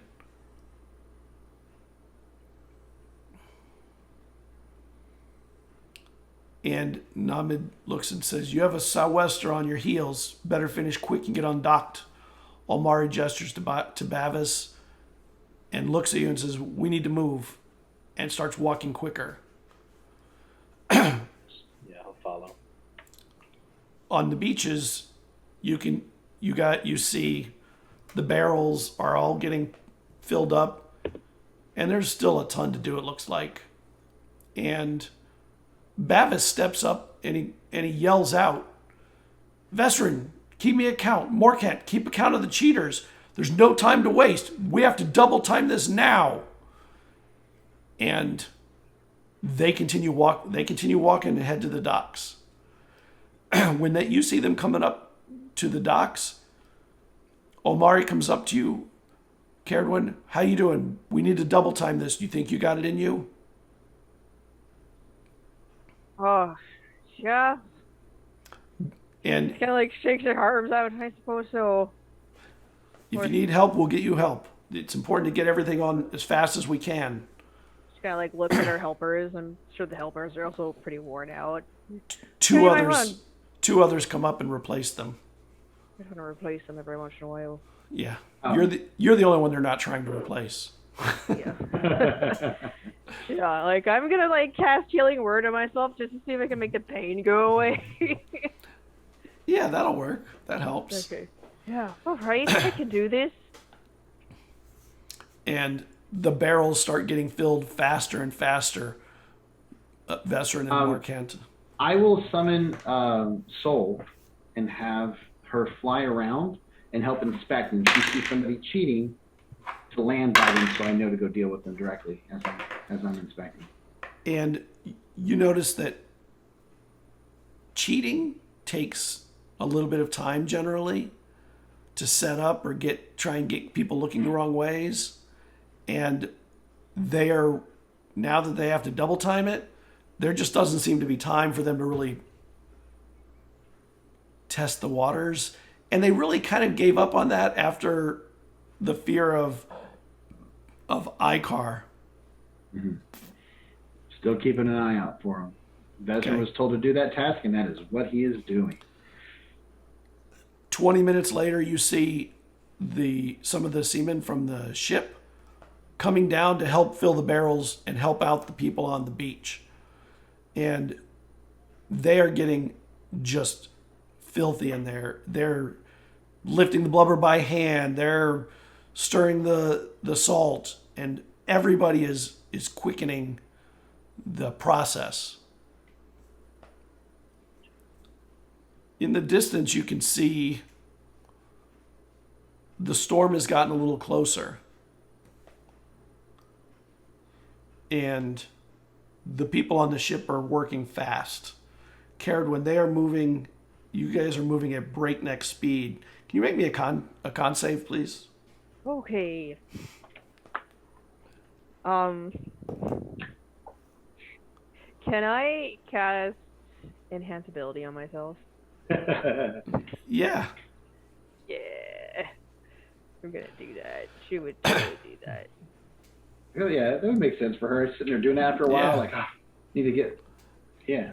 Just real quick, Morcant wants to turn to Vesryn and go, "Look at the filthy slime that the dirty seaman got on the side of this barrel."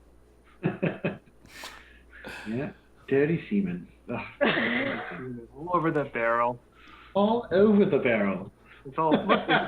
This just became an R-rated stream Oh my god. in a span of like one word. The word is sailor, by the way. They are sailors. They are sailors. Even with, I got an 11 because I rolled a 9 and then like a 1, so it's an 11. Yeah, you after a while at this breakneck speed, even with that enhancement, you really feel you need a bit of a break, just a rest and some water. Yeah, she's gonna bring one down and say, And two others come. Go take a break. We'll take over for now. Come back when you can. water. And the ship is moving at full speed. Omari's up on the platform with a couple of the officers. Eslov is on the ship, and actually, Eslov, they ask you if you want to help with the winch because you're big and strong too. And you I'll can help with anything that they ask for. Yeah. Absolutely. And you start helping work with winch, and they're so happy to see you arrive when you do. When Cerridwen needs a moment, a break, she's dripping sweat, even in the cold. Yeah. And while you're doing this, for the first time, you hear the storm in the distance. You hear the rumble of thunder out there. I wonder if this is foreshadowing or something. I think that's the way that the storm in this port. It's a storm. Unfortunately, we're not the captain. We don't get to make that call. I wonder if the storm is being so ominous because it's going to hurt us. And the barrels roll up faster and faster. And Eslov, one thing you notice is that the barrels are being sealed so quickly now that some of them are leaking, the oils are, and some of the brine is like rolling down the sides, and even dropping them in down below. I mean, it's not uncommon. It's more so than normal. And they're moving. Yeah, it's just, at this point, it's fast and sloppy. They're not, the quality drops, but they're trying to get all the barrels. And Gerlain comes over and he says to you, Eslov, every barrel up there is ours, so make sure that we don't leave any behind. And he goes back to working with the rest of the crew. And you realize there's still more barrels stacked up, and they're just coming more and more. Scott's talking about seamen and fast and sloppy and all this shit. Don't forget, it's dirty seamen. Dirty seamen. Fast and sloppy, and just all over the deck. And after a while, the Dirty barrels... seamen working fast and sloppy all over the deck. Oh. And after a while, the dwarf comes up with the last barrel and says, "That's it, Omari. You've got them all." And she comes to the side of the deck. "Riggers, let's move it." And they hop off the side. They start undoing the ropes.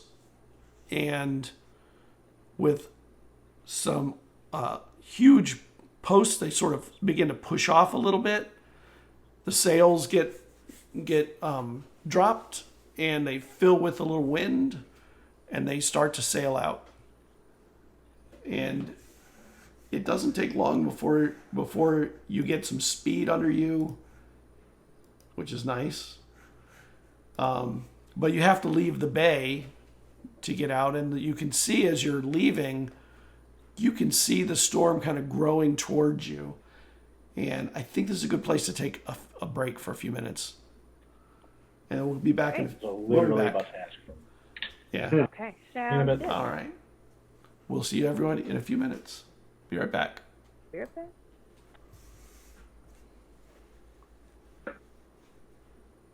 That's true. We love the self-confidence. Hello, everybody. We are back after a short break.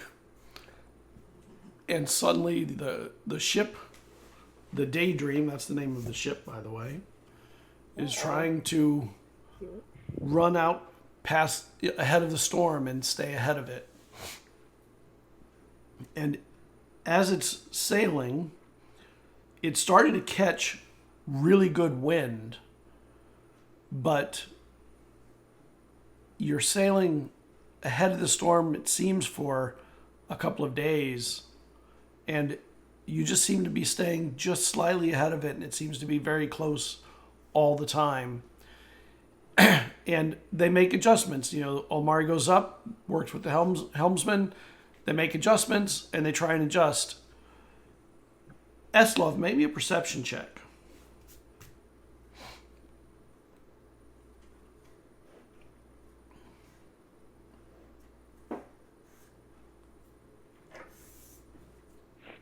You're muted. I hate it when that happens. 25, is that high enough? That is, you can feel that in this little race, that it's still getting colder, even though at this point you're pretty sure you were supposed to be going southerly again.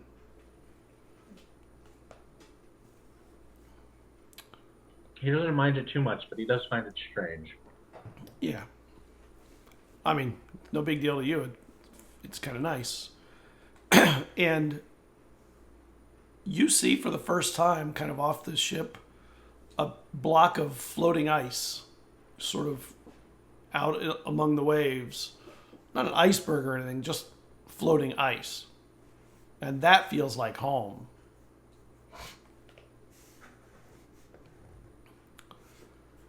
And the winds are blowing harder and harder and just keep pushing. And you can feel the ship is really sailing fast. It's like the winds are just being magic and just blowing it constantly. I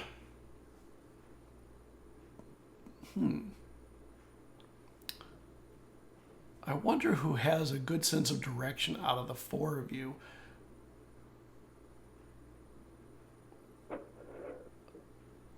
Eslov is working on Ranger. He's probably got a pretty good sense of direction.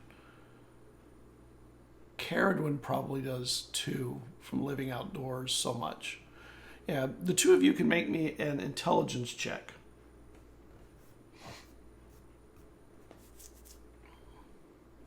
This is so fitting for Eslov. I rolled a natural 1, and that's a 0 total. That's a 14. Very long. A 14 is good. You think you're actually not going south at all. You're going northeast, if anything. And maybe even more north than east. North. After days. Yeah, northeast. I mean, I thought that's where we were supposed to go. It was until you get to the island that you were at. And then you had to head back south. South and east. To go to Arendelle. This is a long shot, but would I be able to somehow glean that from the stars? No, I don't think that would do it for you. But I'll just find the navigator, I guess. well, that's the helmsman who's up on the platform on the top with Almari. I'll go over to them. And you come up and they stop talking. What can we do for you, Cerridwen? Well, it seems like we're going northeast. You noticed that, huh? Oh, is everything all right? Well, we can't seem to catch any headway to get us south. So the wind from this sou'wester is pushing us north and east, and it's a strong northerly. So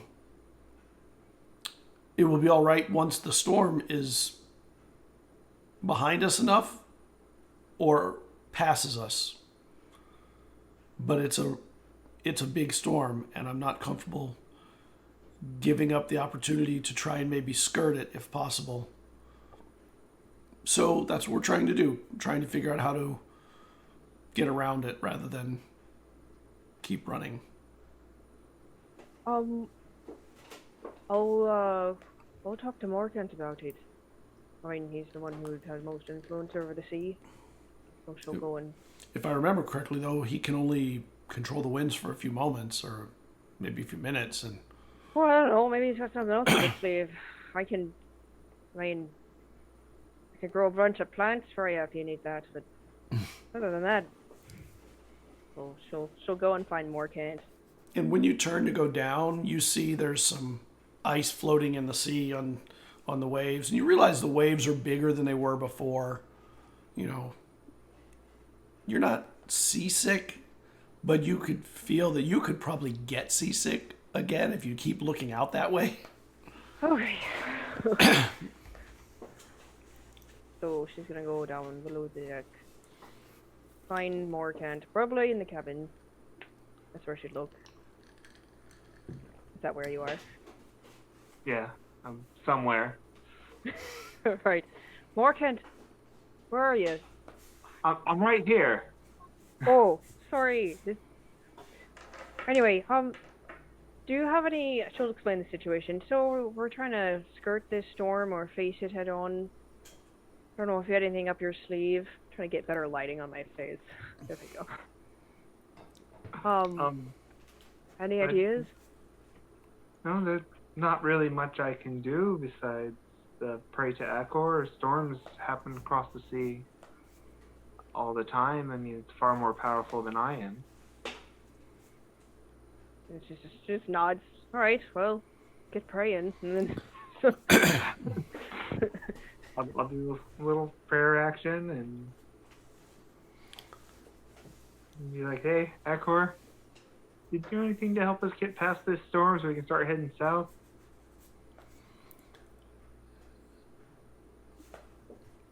And a little while after you start your prayer, there's a knock on the door.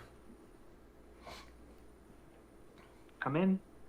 And the door opens and Betcha is there. The captain would like to speak with you and Vesryn and Cerridwen and Eslov, if possible, for a few moments on the platform on the deck. Sure. She'll just head over. Okay, let's go. And you head up.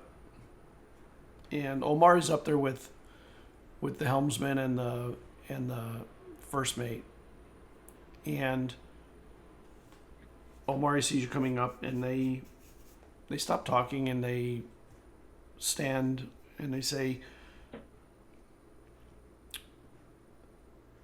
if you've not been through a storm, particularly you, Cerridwen,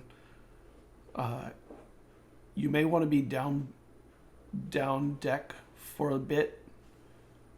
The storm is coming on us faster than we can outrun. So we're going to have to go through it, and it's too big for us to skirt. We're looking for a place that might be a little weaker, but the storm is big and it's not letting up. If you'd like to help, we would appreciate the assistance, but Of course. I won't do anything. And then Omari, for the first time that you've heard, raises her voice and she yells down to the crew, "Hoist the storm sails, furl the lowers, only leave the foretop sails and the head sail. Stow the rest. We can't outrun this one, we'll have to weather her." And everyone stops on the decks and then starts scrambling to deal with their stuff. Cerridwen, before you go downstairs, it would be very helpful for you and Eslov if you could help us take down the rigging. Your height gives you an advantage that would be very beneficial. Of course. She'll go over and start. Just, you know. Yeah, Eslov will follow. And then one of the two riggers, you've gotten to know the crew now and what they do. The two riggers are the ones that hopped off the ship and tied it off on the dock, and they handle all the rigging and stuff. One of them comes up and she says to the captain, "Perhaps we should tow the drogue.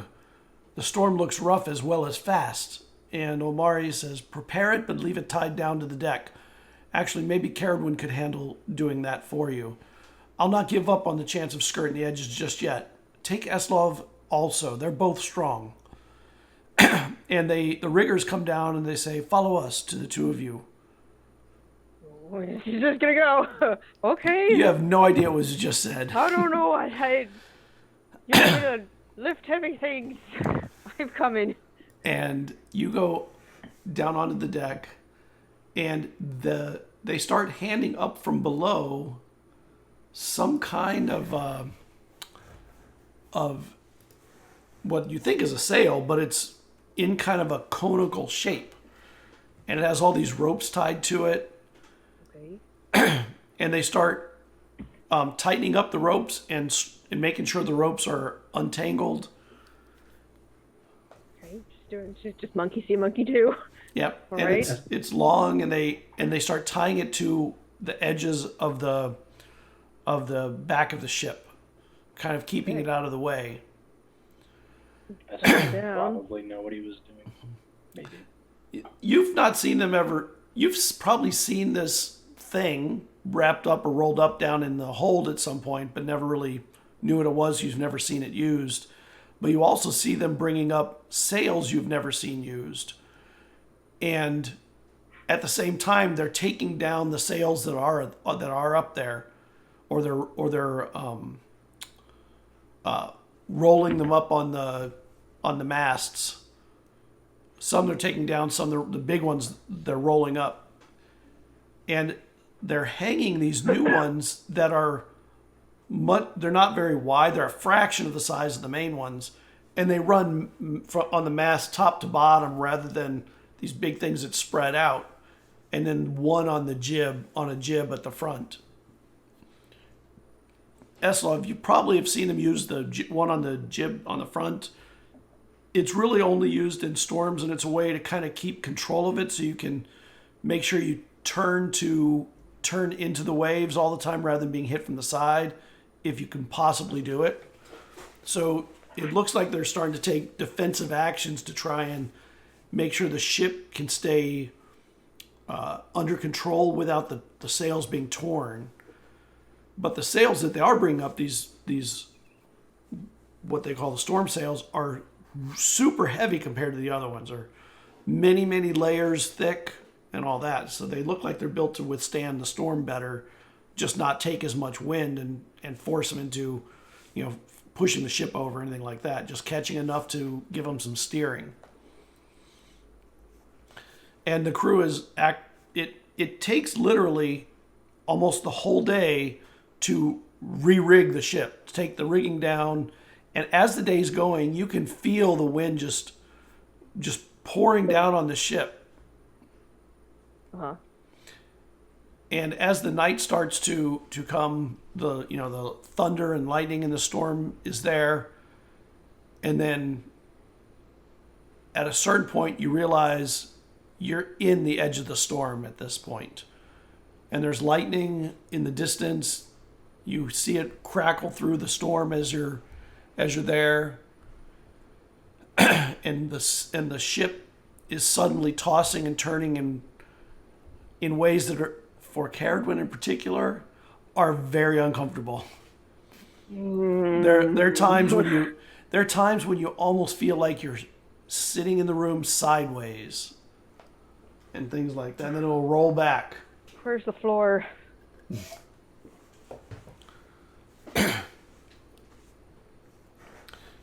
And as the storm starts to come, Omari, her voice raises up, the other officers' voices raise up, the crew listens because they start losing visibility of each other with all the crashing waves. And then while you're on the deck, you see or you hear a ripping, and one of the storm sails rips off the ship and is just flapping in the wind. At that point, Morcant, Eslov, Vesryn, as you're helping with the deck work, you feel the ship suddenly lurch sideways to a wave. And the ship leans up as the wave comes under it, and then comes back down as it does. It almost feels like the ship partially goes underwater on the return, and the wave crashes over. Can I go to check the sail that's been ripped?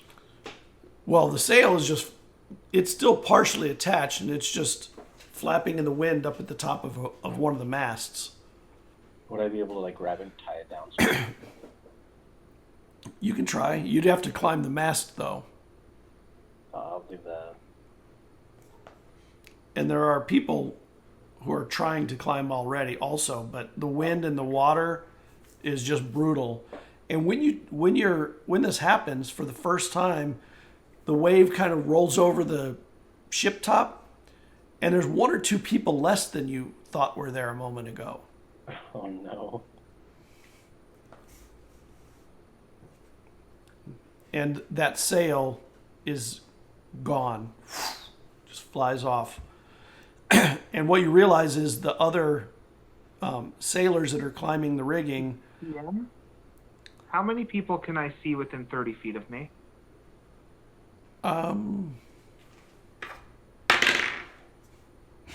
Won't be that. Probably 10 or 12 up on the decks. Including my companions? Yes. Except Then I will Cerridwen, who's cast down water below. walk. You'll what?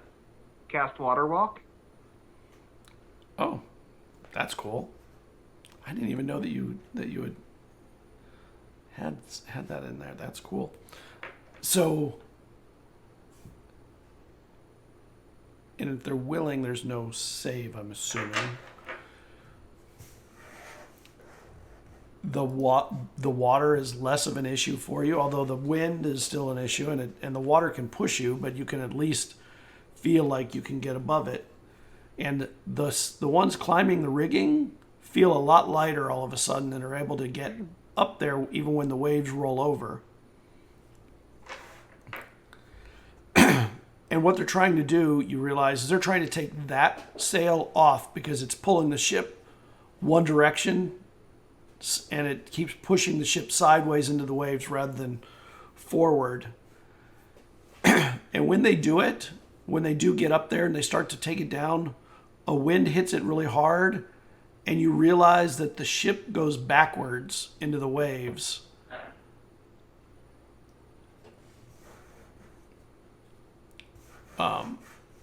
While you're One there, hell of a storm. Yeah. it is, and the storm's rolling over, and Morcant, you see Omari standing out on the deck giving guidance and stuff, and Very familiar way. it does. He looks back and you say, "These waters aren't right. They're too chaotic." Do you see him? Do you see that, Morcant? I'll turn to Vesryn and be like, Vesryn, am I dreaming again? The waves are crossing each other, keeping the No, ship still as it tosses us into tumult. Do I hear Morcant ask that? Yeah, you do. I'll go up and I'll slap him across the face. No.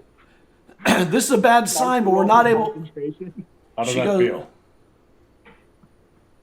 Eslov, this is a bad sign, and we're not able to change it. You should ask Morcant to invoke the prayers of Aquar. His children are angry tonight, but you can't even see the moons. And I'm right next to Morcant. I'm assuming you heard that. he did, and Yeah, I heard it. you get slapped. Can the two of you make me perception checks? Also, Vesryn, make me a perception check. That one is not as hot. That's a Nope. 9. For me, it's like a 14. So mine's perception, natural 20 plus 7. And you're looking over the side, and there's a flash of lightning, and you think you see a whale under the water, in the water under the ship. I feel like I knew exactly where to look, Scott. You did totally have that feeling. So is it exactly like my dream? Everything. It feels like that. Yes, it is really freaky. And even at I'm that just gonna moment, turn back and scream. It's like, this thing is a sea serpent, and it's gonna hit us hard right now. Everyone, brace yourself. I grab And- Morcant and then I grab a rope. and Cerridwen, down below deck, you suddenly see what you think is a spine slap and cut through the bottom of the ship. And for the first time, you realize that there's oil and blubber and stuff that's slowly leaking out of the barrels and pouring out of the ship here. I'm gonna Okay, so it's leaking out. Can I like try to locate the ones that are leaking, or is it thinks just? we're up. Oh, okay. Fix the ones that are leaking. Can I just try to like Yeah. locate the ones that are leaking, or is it obvious at all? Yeah. Okay. And but the holes are pretty big. Oh, okay. And there are other people down there who are suddenly hopping to action to try and plug these holes Are the holes within the ship or within the barrels? within the ship. And some of them hit barrels, but also the barrels seem to have leaked a lot of stuff from the poor sealing on them anyway, and then the constant tossing of the ship. Okay. Shoot. I'll. And then from the top, everyone on the deck sees this massive head rise up out of the water. All of a sudden. Oh my god. It could be your kin even, Eslov. Yeah, I guess I'll just go and help them try to like patch the holes. And when you start to patch the hole, you hear like a scraping sound coming from under the ship. And it seems... Did you hear that? And all of them just sort of stop in their tracks. And you realize that the bottom deck is getting water pouring in at a speed that you don't think you can patch fast enough, but I mean, it's worth the effort. But when they hear that scraping, they freeze in their tracks, and one of them goes, "I think that's a dragon snake." And they panic, and they start running to the deck, to the upper decks. Most of them. A couple stay, and they start trying to get anything they can to plug holes. We've got to plug the holes. We've got to plug them. Okay, and then she'll reach into her pocket and throw out some seeds and cast plant growth to try to just hold the ship together. Oh, that's a cool idea. Hold it all together. And I had nothing else. yeah, plant growth. Are there any plants? She keeps seeds on her. Oh, you do your seeds, right? That's Yeah. true. Okay, so I mean that's actually a pretty good idea. Actually, I'm going to give you an inspiration for that. Oh, I think I like that was a yeah, really she'd good like idea. throw to the plug whole bag holes. if she needed to. Like, Yep. And they can totally just plug up holes because they can expand into them. And damn, that was a good idea. Okay, that was cool. And your Just kinda plants start like- growing, and the people who are in there, who are helping plug the holes, they back away and they get behind you as you like do your stuff. And you can see the one or two lamps that are in here just going back and forth. All right, you got any tar? Start plugging them up. There's nothing hot. There's nothing hot. Okay. Plant growth. Not concentration. You got anything metal? Oh, let's see. Yeah, there's some metal under there. There's not a lot, but there's some. Okay, like is it Heat. What is it? Like a sword It's- or like? No, like it's an metal anvil? plates. It's metal plates for tightening up any loose boards, for nailing them down and stuff. Okay, so she's gonna get one of the plates and like put it on I don't know, a barrel that she really hopes is not gunpowder. And, and then I'm gonna use heat metal on it and be like, will this work? Or whale blubber. It's like, well, she'll test it. She's like, okay, this one I'm pretty sure is just brushes. And then put it on it. Roll me a d6. Okay. Tell me what the number is, and I'll tell you what's... It's a 2. Okay. So up top on the deck, you guys see this thing rise up, and as it does, its dorsal spines and the spines along its body kind of twist and turn over the deck. And Morcant, you try and back out of the way, and one of them cuts you in the arm a little bit. Is its head near the boat right now? Its head is rising up above, but is it near the boat? Sure. I'm gonna. So it looks like a dragon, right? Yeah, kinda. Eslov's gonna run, like, get as close to it as possible. And And then he's go on. gonna say, in Draconic, "Why do you attack?" He's screaming it. And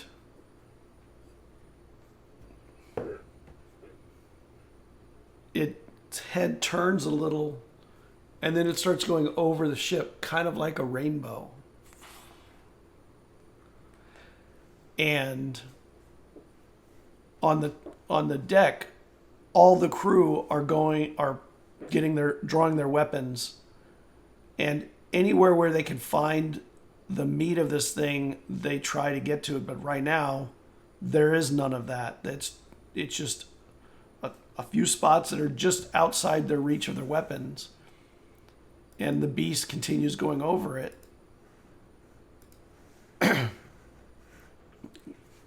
And its size rolls over the ship, and you see out in the waves there's ice, and lightning strikes this thing along its dorsal fins, and you see the lightning just sort of roll across it and dissipate through it, and then its weight comes down. Yeah, Eslov gets out of the way if he can. And the front of the ship under the weight goes under. And you're all at the back where Omari was, but you know that there were people on the front of that. Captain Omari, what do we do? And Omari says, "Get the ballistas and fire." And the rest of the crew fight. Fireball. Yeah, I'm gonna swing. Right at the thing's head. Right at the thing's head. Fireball. Well, the thing's head is underwater at this point. But Well, whatever's sticking out, what I can hit with a fireball. That's Fireball works underwater. initiative. Am I rolling? And I've never- downstairs, yes, you are rolling. Rolled You're well good. for initiative. Down below, Oh, okay. you see some of these spines again poking through the ship on the bottom. Stop doing it! And this time, instead of just staying there, they tear at the wood, and you see just a huge tearing hole, and suddenly the ship lurches forward for you, and all the barrels and the bodies and everything slide forward really fast. Make me a dex save, please. Okay. Oh, I kind of good at those. We'll see how this goes. Oh, what happened from the D6? Oh, let me do that. So the one that you did that to, it looks like the wood catches fire really nicely, and then it explodes Oh. Okay. because it was full of oil. Alright, how much damage do it? Let's see. Also, does the creature take damage? It will take damage, and you will take damage. It's 16 points, unless you make a dex save. The crew, let me roll for them. Oh, cool. They're down there. I got it. Got a 23. Oh, nice. 2 of the 3 did not make their save. One of them did, the one that was smart enough to stay behind you. So you and they take half damage.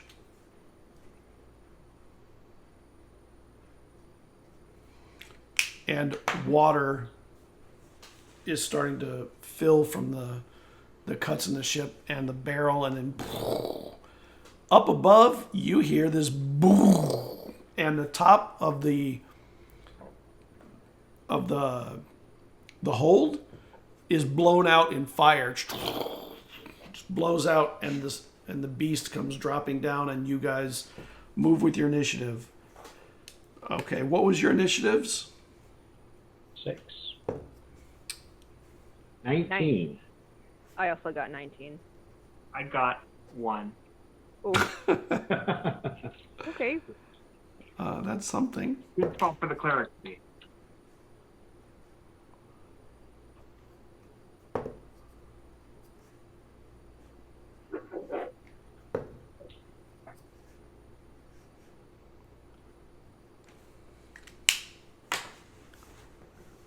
And the beast drops 19 on the top. Actually, let me do the bottom first. Cerridwen, 19. Oh, I'm going. Yep. Oh, okay.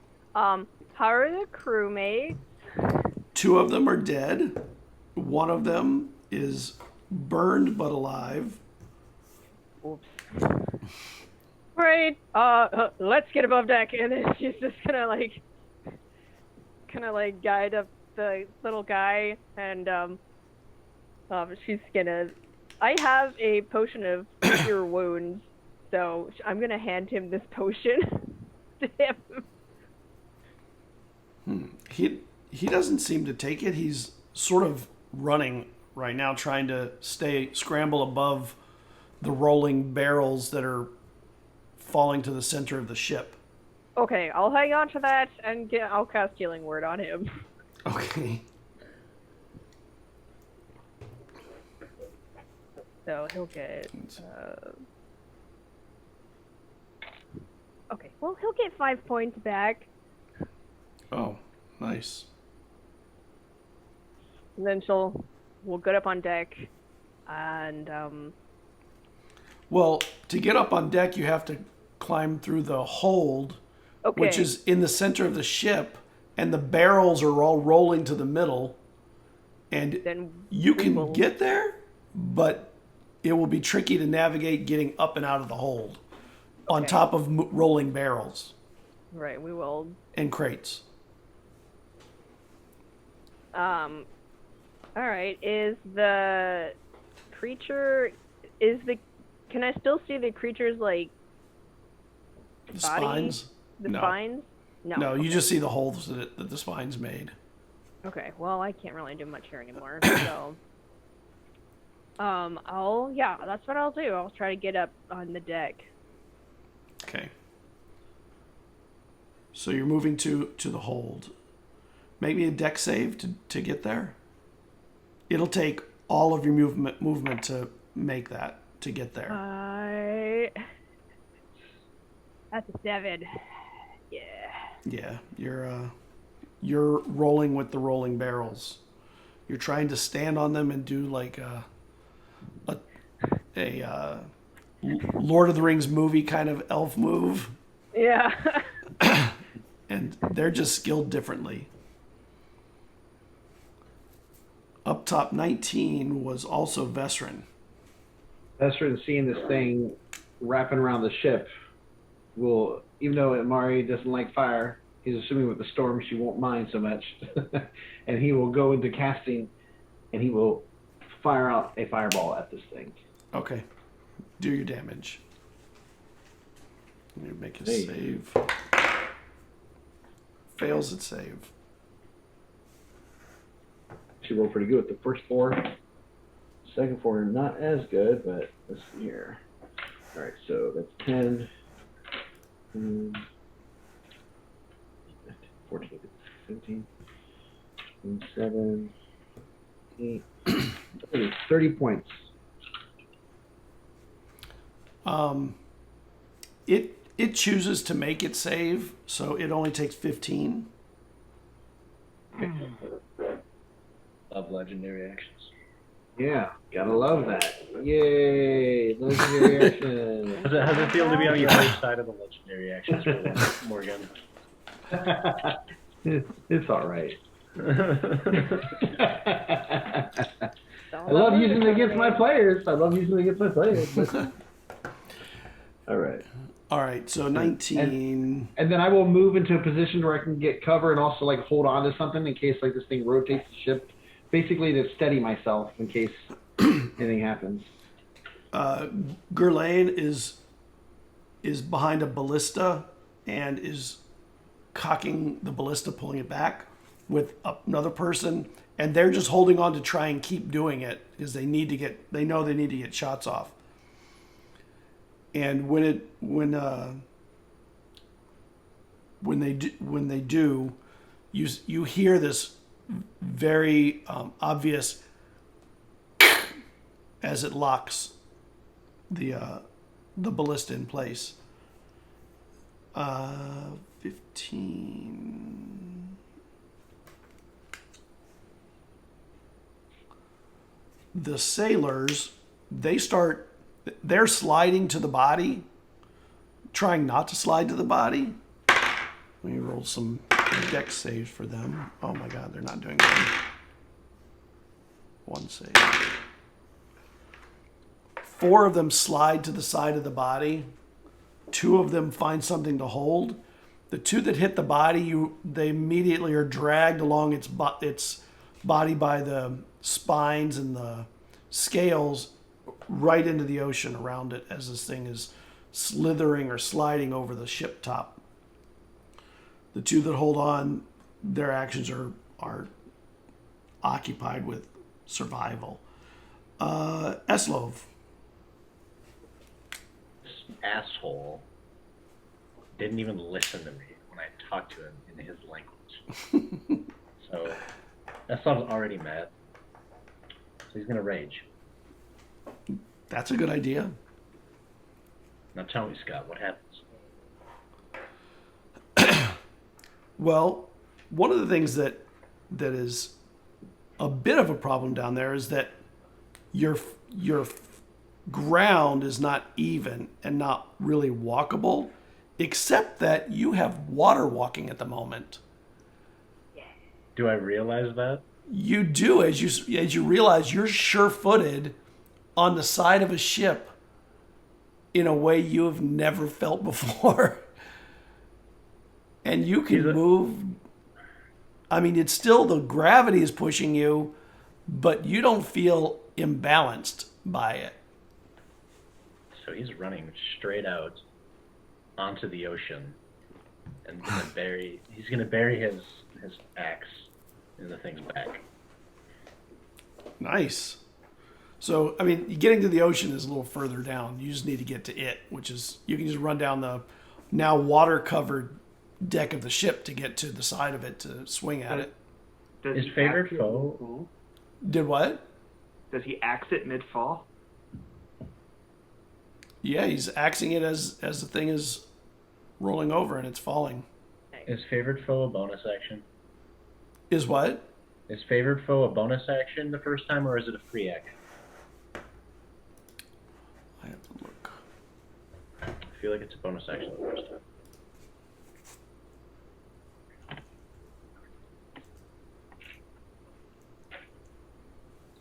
I don't. I have to look it up. Trying to make you do my homework, Scott. I don't have it written down. Yeah. I'll just look it up.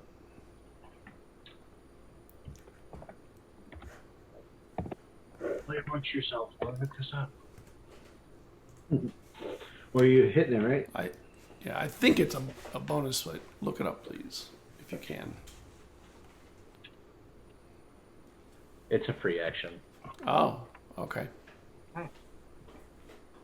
So, I will designate it as my favorite foe. As I hit it with a 27 to hit, does that hit, Scott? That hits. Does a 27 hit? It actually hits. Wow. Which is impressive. I rolled a 19. I just showed up at 20.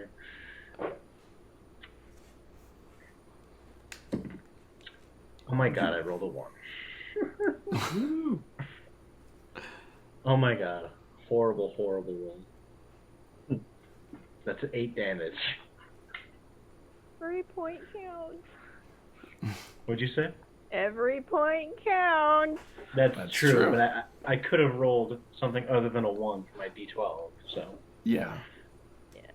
And I believe that's all he can do for now. Morcant, what are you doing?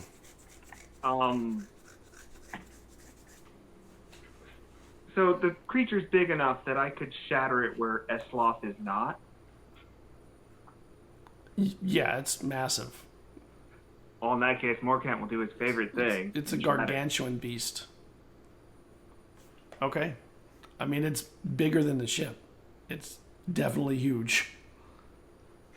Do your shatter. It will make its... Concentration save. Yep. And I'm going to go ahead and It gets do a... my Channel Divinity. It gets a nat 20 on its save. So it saves. Half of 24.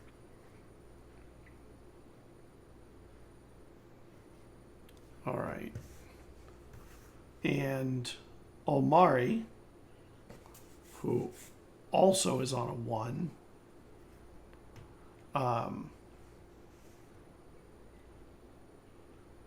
is realizing that the crew are mostly sliding to their death, and jumps to the rigging and tries to rip one of the cut with the sail so that when this thing finishes going over, maybe the ship will continue moving. And then suddenly you realize that it's using the sail as a way to swing down to the beast without touching the beast so much, or get close, and swings with her sword and hits. Wow, I did not think that was going to happen. Nice, Amari. They don't call her captain for nothing. And the beast takes some more damage. And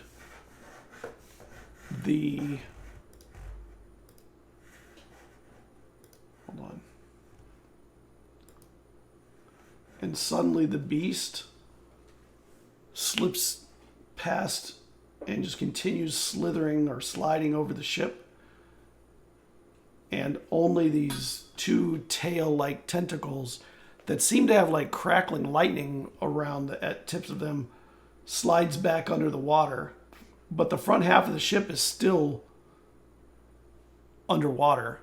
And Cerridwen, what are you doing to try it while you're inside still? The other guy is trying to make a dex save too to get out. And what are you doing? Okay, so am I still below deck?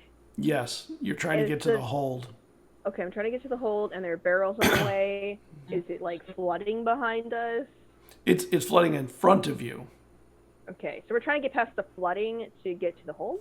Well, you need to get... The hold is actually in front of you also. It's just on the ceiling, and the flooding is on the bottom, and the barrels are sliding to the middle of the ship, which is where the hold is. Okay. Can I lift up the crewmate and, like, hold him up so he can get out? Yeah, you can try that. Make a dex save. Okay. I'm gonna try to get him out. Okay, that's better. Okay. That's a dirty 20. Nice. And he gets up there, and he doesn't let go of your arm, and you suddenly feel he's trying to pull you up. Aww. And he's just not strong enough. It doesn't seem. But, he's doing what he can, trying. Yeah. Can I try to pull myself up? You can. You can try and pull yourself up. Okay. And as you do so, you realize he's locked his legs on something, and he's holding on, and even though he's not strong enough, he can be used like rope. Okay. It will be uncomfortable. I'll take his assistant. Worth dying. Make a deck save to climb through. Do I get advantage because he's helpful, or does it lower the DC? Yeah, I'll give you advantage on that. Why not? Okay. That's a 23. Yep. 23? Yep, you get out. And he's out, and you realize that he's locked his legs around a post that is fallen, but is not completely broken off. So he had some leverage to help out with. But when you come up, you realize that the front of the ship is underwater, and the back is just lifted out of the water in the middle. And there's just this big splash of water along the center, and there's these maybe tentacle-y things that are kind of disappearing into the water on the side of the ship. And everybody else sees Cerridwen and some sailor climbing up out of the hold. This is... Vesryn, what are you doing at night with your 19? Can we see the creature at all in the water, or is it like pretty much completely hidden underneath the water at this point? It's gone under the water. The little tentacles sort of slide down underneath the water a moment later. All right. Well, I don't want to waste a spell locking it in, waiting to an attack. So I will have Firebolt ready, and as soon as it pops its head up, I will let go. Okay. I'll basically holding an action to hit him with the fireball if it pops its head up again. Gurlane files the ballista where its tails disappeared in. It goes under the water, the bolt, and disappears. You don't know whether it hit or not.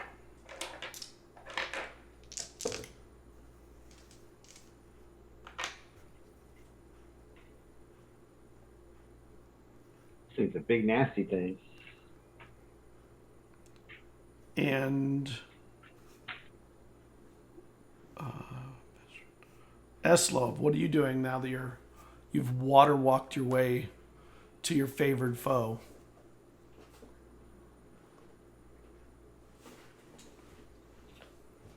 Oh, can't hear you. You're muted. Oh. He's at way too much. I gotta stop doing that. So he's just gonna stand there on the water, like screaming down into the abyss at it, waiting for it to come back up. And he's just gonna hold his action for as soon as, hopefully, brings Okay. his head near him. He's gonna try and attack its eye. Okay. But he's just screaming into the That's ocean cool. right now. Just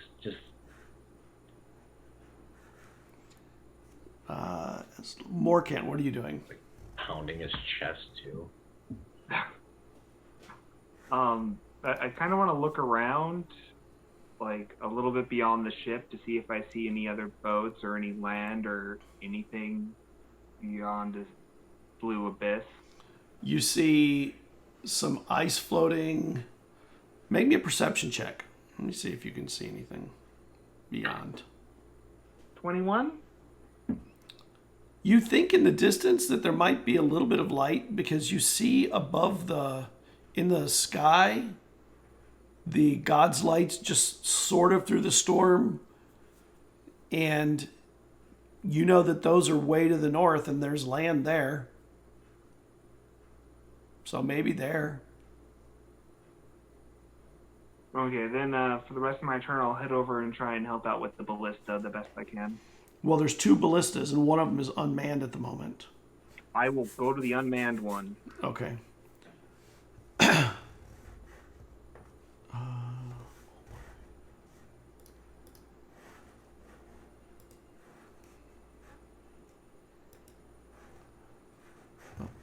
on. I have to change an image. Give me a second. And suddenly the ship, part of the ship you're on, lurches backward.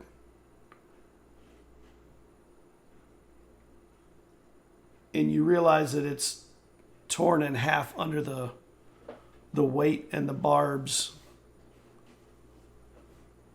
and there's wood just flying everywhere, and there are barrels and crates just floating out from the ship, just filling the water around the ship.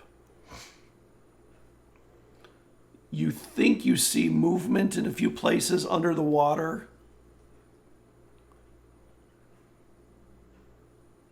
But it's a tense moment where nobody's really doing anything because there's nothing to attack in there.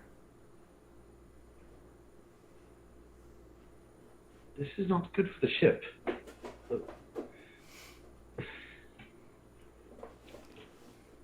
What's the plan, Captain?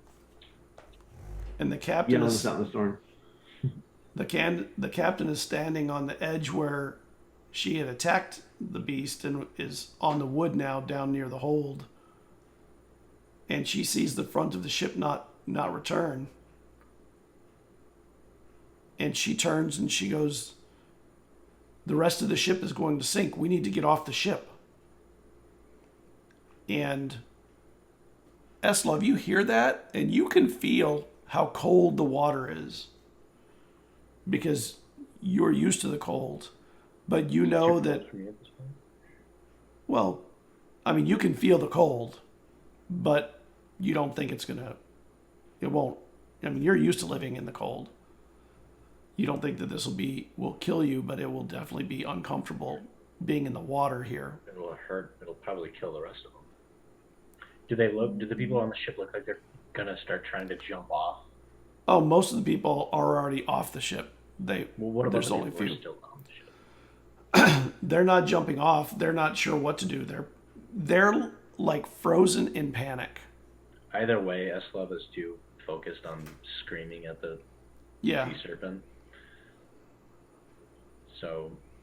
And actually, when the ship comes back up, you realize there's not a way for you to get back onto the ship now either very easily. You'd have to climb up, but He does who not cares? realize, he does not realize that. Right. When I tell you he is screaming at the ocean, Okay. he's screaming at the ocean. He's not paying attention to anything else. That makes sense. And while you're there, you see just under the water this beast slither past you underneath you, Eslov. And you see its body, and it's swallowing up barrels and crates. And you realize there's this stain of yellow filling the water around the opening of the ship. But you think it's reachable by you. It's just under the water.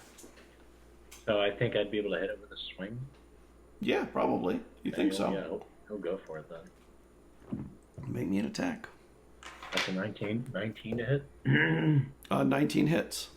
Okay. That's what you need to hit. Awesome. Still not the best roll, but 13 damage this time.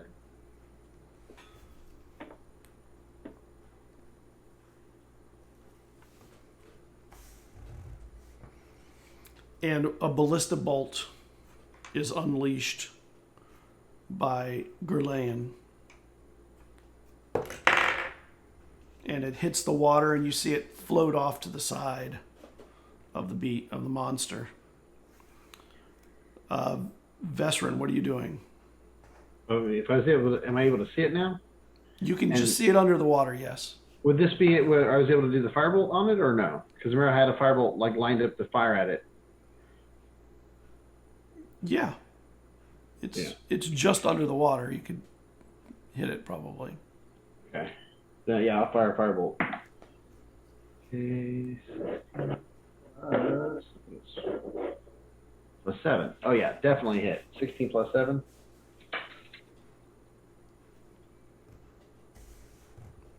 Okay. Wow. 18 points. Nice. Well, double nines. Yeah. You feel it.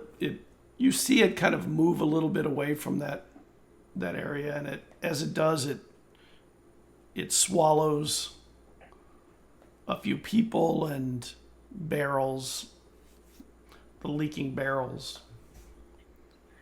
What are you doing, Morcant? I'll kind of like set the ballista down and look at the Captain Omari and just be like, Captain, this is a losing battle. We need an escape plan. And she looks at you and she says, I agree. There's a boat at the back of the ship. Maybe we can get to that.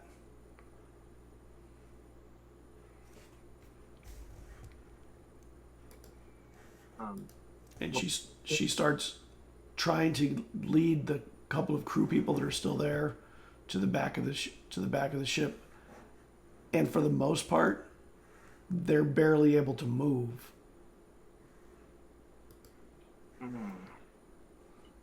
And then suddenly the ship the part you're on lurches forward. The oils fill the water and it throws everybody waterward. Oof. Well, can we just slide down onto it? And since we have water walking, just like walk off. You can. You can slide down and walk away as much as you can. Wait, everybody else has waterlogged too? 10 people. Yep, a bunch You dropped of it people. on. Yeah, a bunch of us have water walk. Would we be able to get the ship off if we actually didn't do that? If we were able to climb up on it? Actually, you know what? If I was to cast Misty Step, would I be able to get onto the back of the boat to try to get that other boat off? You might be able to. I mean, the ship, it's going to take a few moments for it to sink fully. Sorry, I know it's not my turn yet, but that's what I'm going to do on my turn, I think. Scott, I think you forgot something. Yeah. What? Or maybe it was never like your responsibility in the first place, but if you remember, I changed my subclass. I knew you had. Well, What did we see, Eslov? Yeah, I think you're supposed to roll Eslov. You're supposed to roll that. Yeah, I just didn't know if Scott had a table that he wanted me to roll on, or if it was just what came with the... That other table, I think, was for sorcerers. This is a different table for barbarians. Right. I don't know if you have a barbarian table. I mean, there is one, but we had briefly discussed that maybe Scott wanted to use a different one. But I can look up that table real quick. Yeah, use that table for now. I have to look up. I have to find the other one. I've forgotten. I had forgotten also that Brandon had casted Waterwalk, so I thought that's what Eslov got.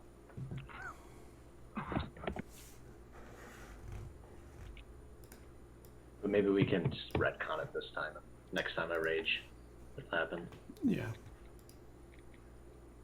Because it wouldn't make sense to just announce it right now, you know.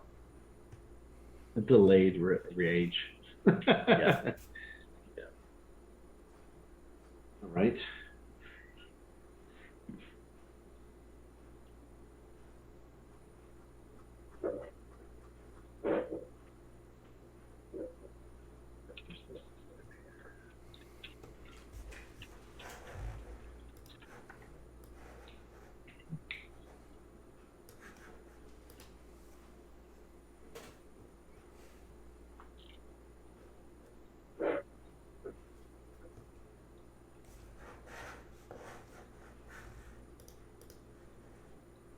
All right, whose go is it? Yeah. I don't know anymore. I think we're at the top if Morcant finished his turn. Okay. Morcant jumps off the ship and starts walking north. All my movement. Bonus action dash. Or not bonus action, but action dash.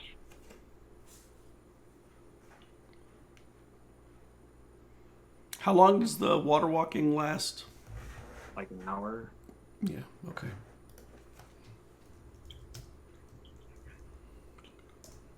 Does the serpent seem to be swallowing up people? Yeah.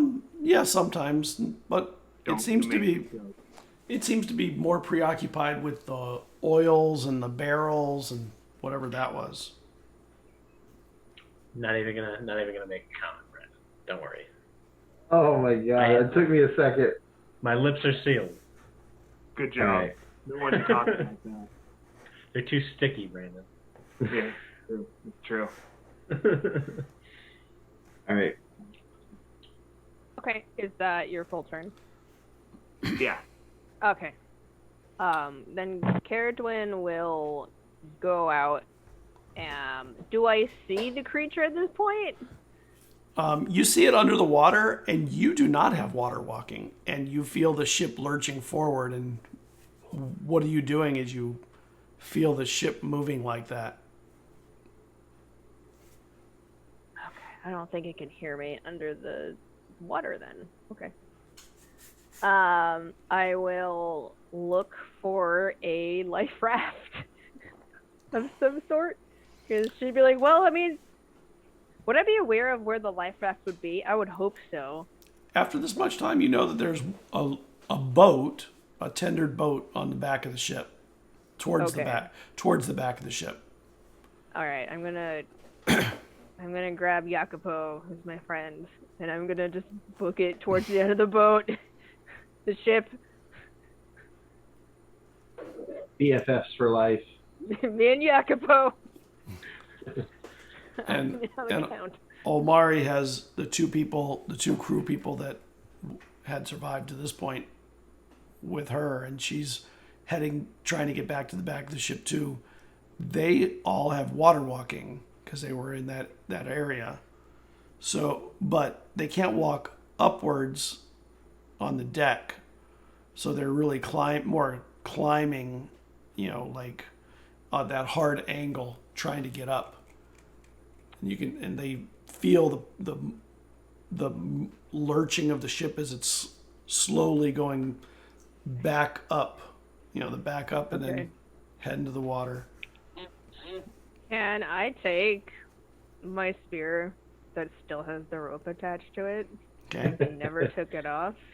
And I'm gonna throw that spear at the top so they can have an anchor point to hold on to. Oh, nice. Roll to hit. That is her signature weapon. Spear with rope. Spear with rope. Yeah, it's useful. Okay, 16, natural 16. And you hit like the post on the back and plants it into it. Perfect throw. And then the ship lurches higher, and everyone that is near scrambles to the rope. By the way, for the water walking, Morcant, can you please take your inspiration also? That was good. I have a collection of inspiration now. Nice. So Cerridwen saves them. Eslov, what are you doing while you're water walking? At this point, he's just swinging continually at the water. Yeah, you're hitting water. It moved a little bit a little further down. What do you forgot about me, Vesryn? I go on 19 also with Dwyn. This is when I would actually Misty Step up there and try to unhitch the boat. Or start unhooking the boat from there. Okay. To get a start on it. So you can get your Misty Step off, and you are back on the back of the boat, and the boat is dangling off the edge, Mm-hmm. and it's held on by 4 ropes. I'm basically going to sit there and start detaching them from the boat so the boat doesn't pull this down with it. What are you cutting it with? Cutting them with? I have it. I have my dagger. Okay. So, and I have my rapier. But I would do it with the dagger. Dagger, for sure. And yes, a bonus action, Misty Step action, start severing those ropes. Yeah. Morcant. You see Vesryn disappear.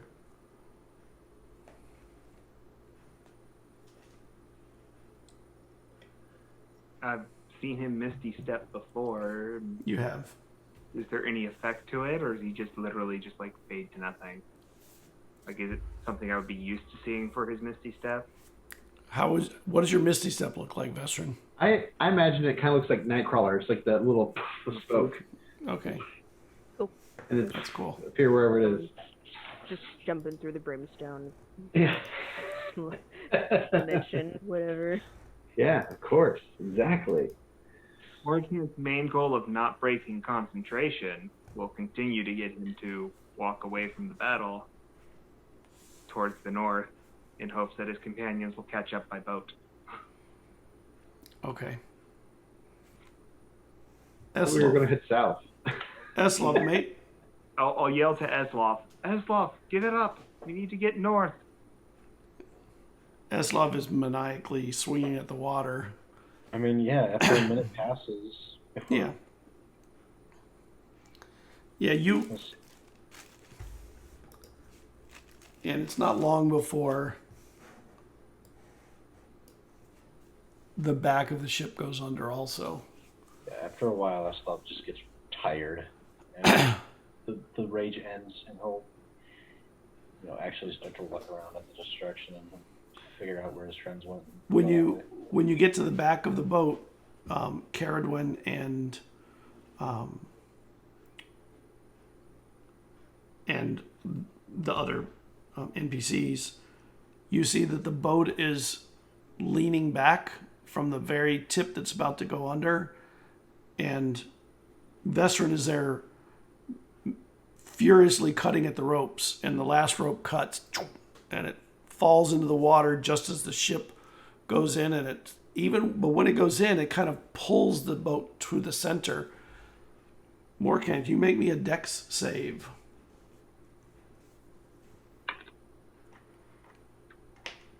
No.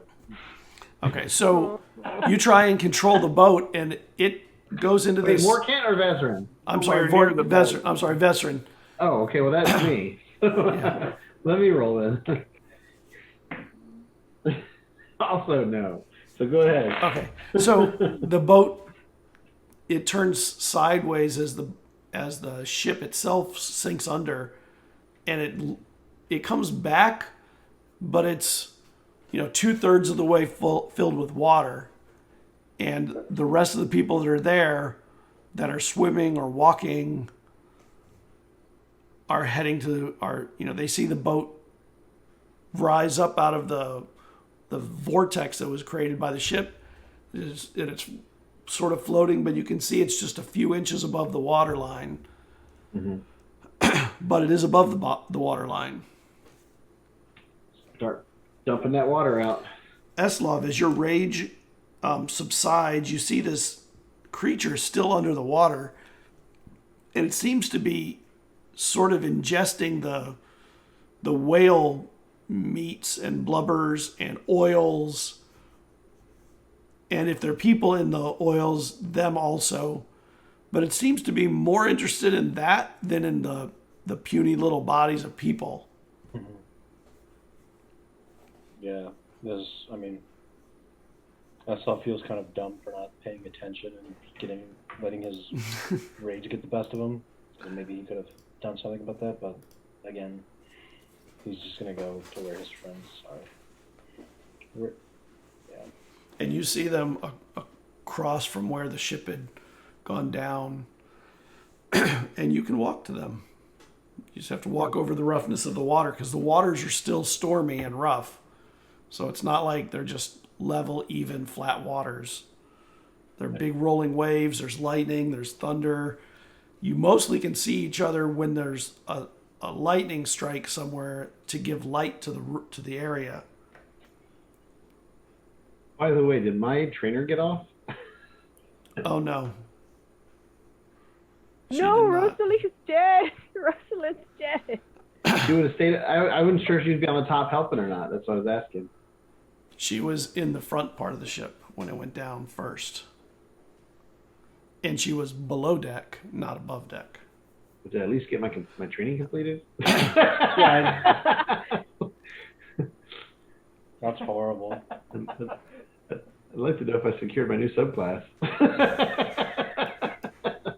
before she died. You got what you needed. Yeah. Did I get money? Dad, I need a new trainer. This one died. She wasn't as good as you said she was. And all of you get to the boat. The sailors that were in the water by the time they get near the boat have already died from hypothermia. Omari was carrying two of them, and Omari gets to the boat too. Wait. But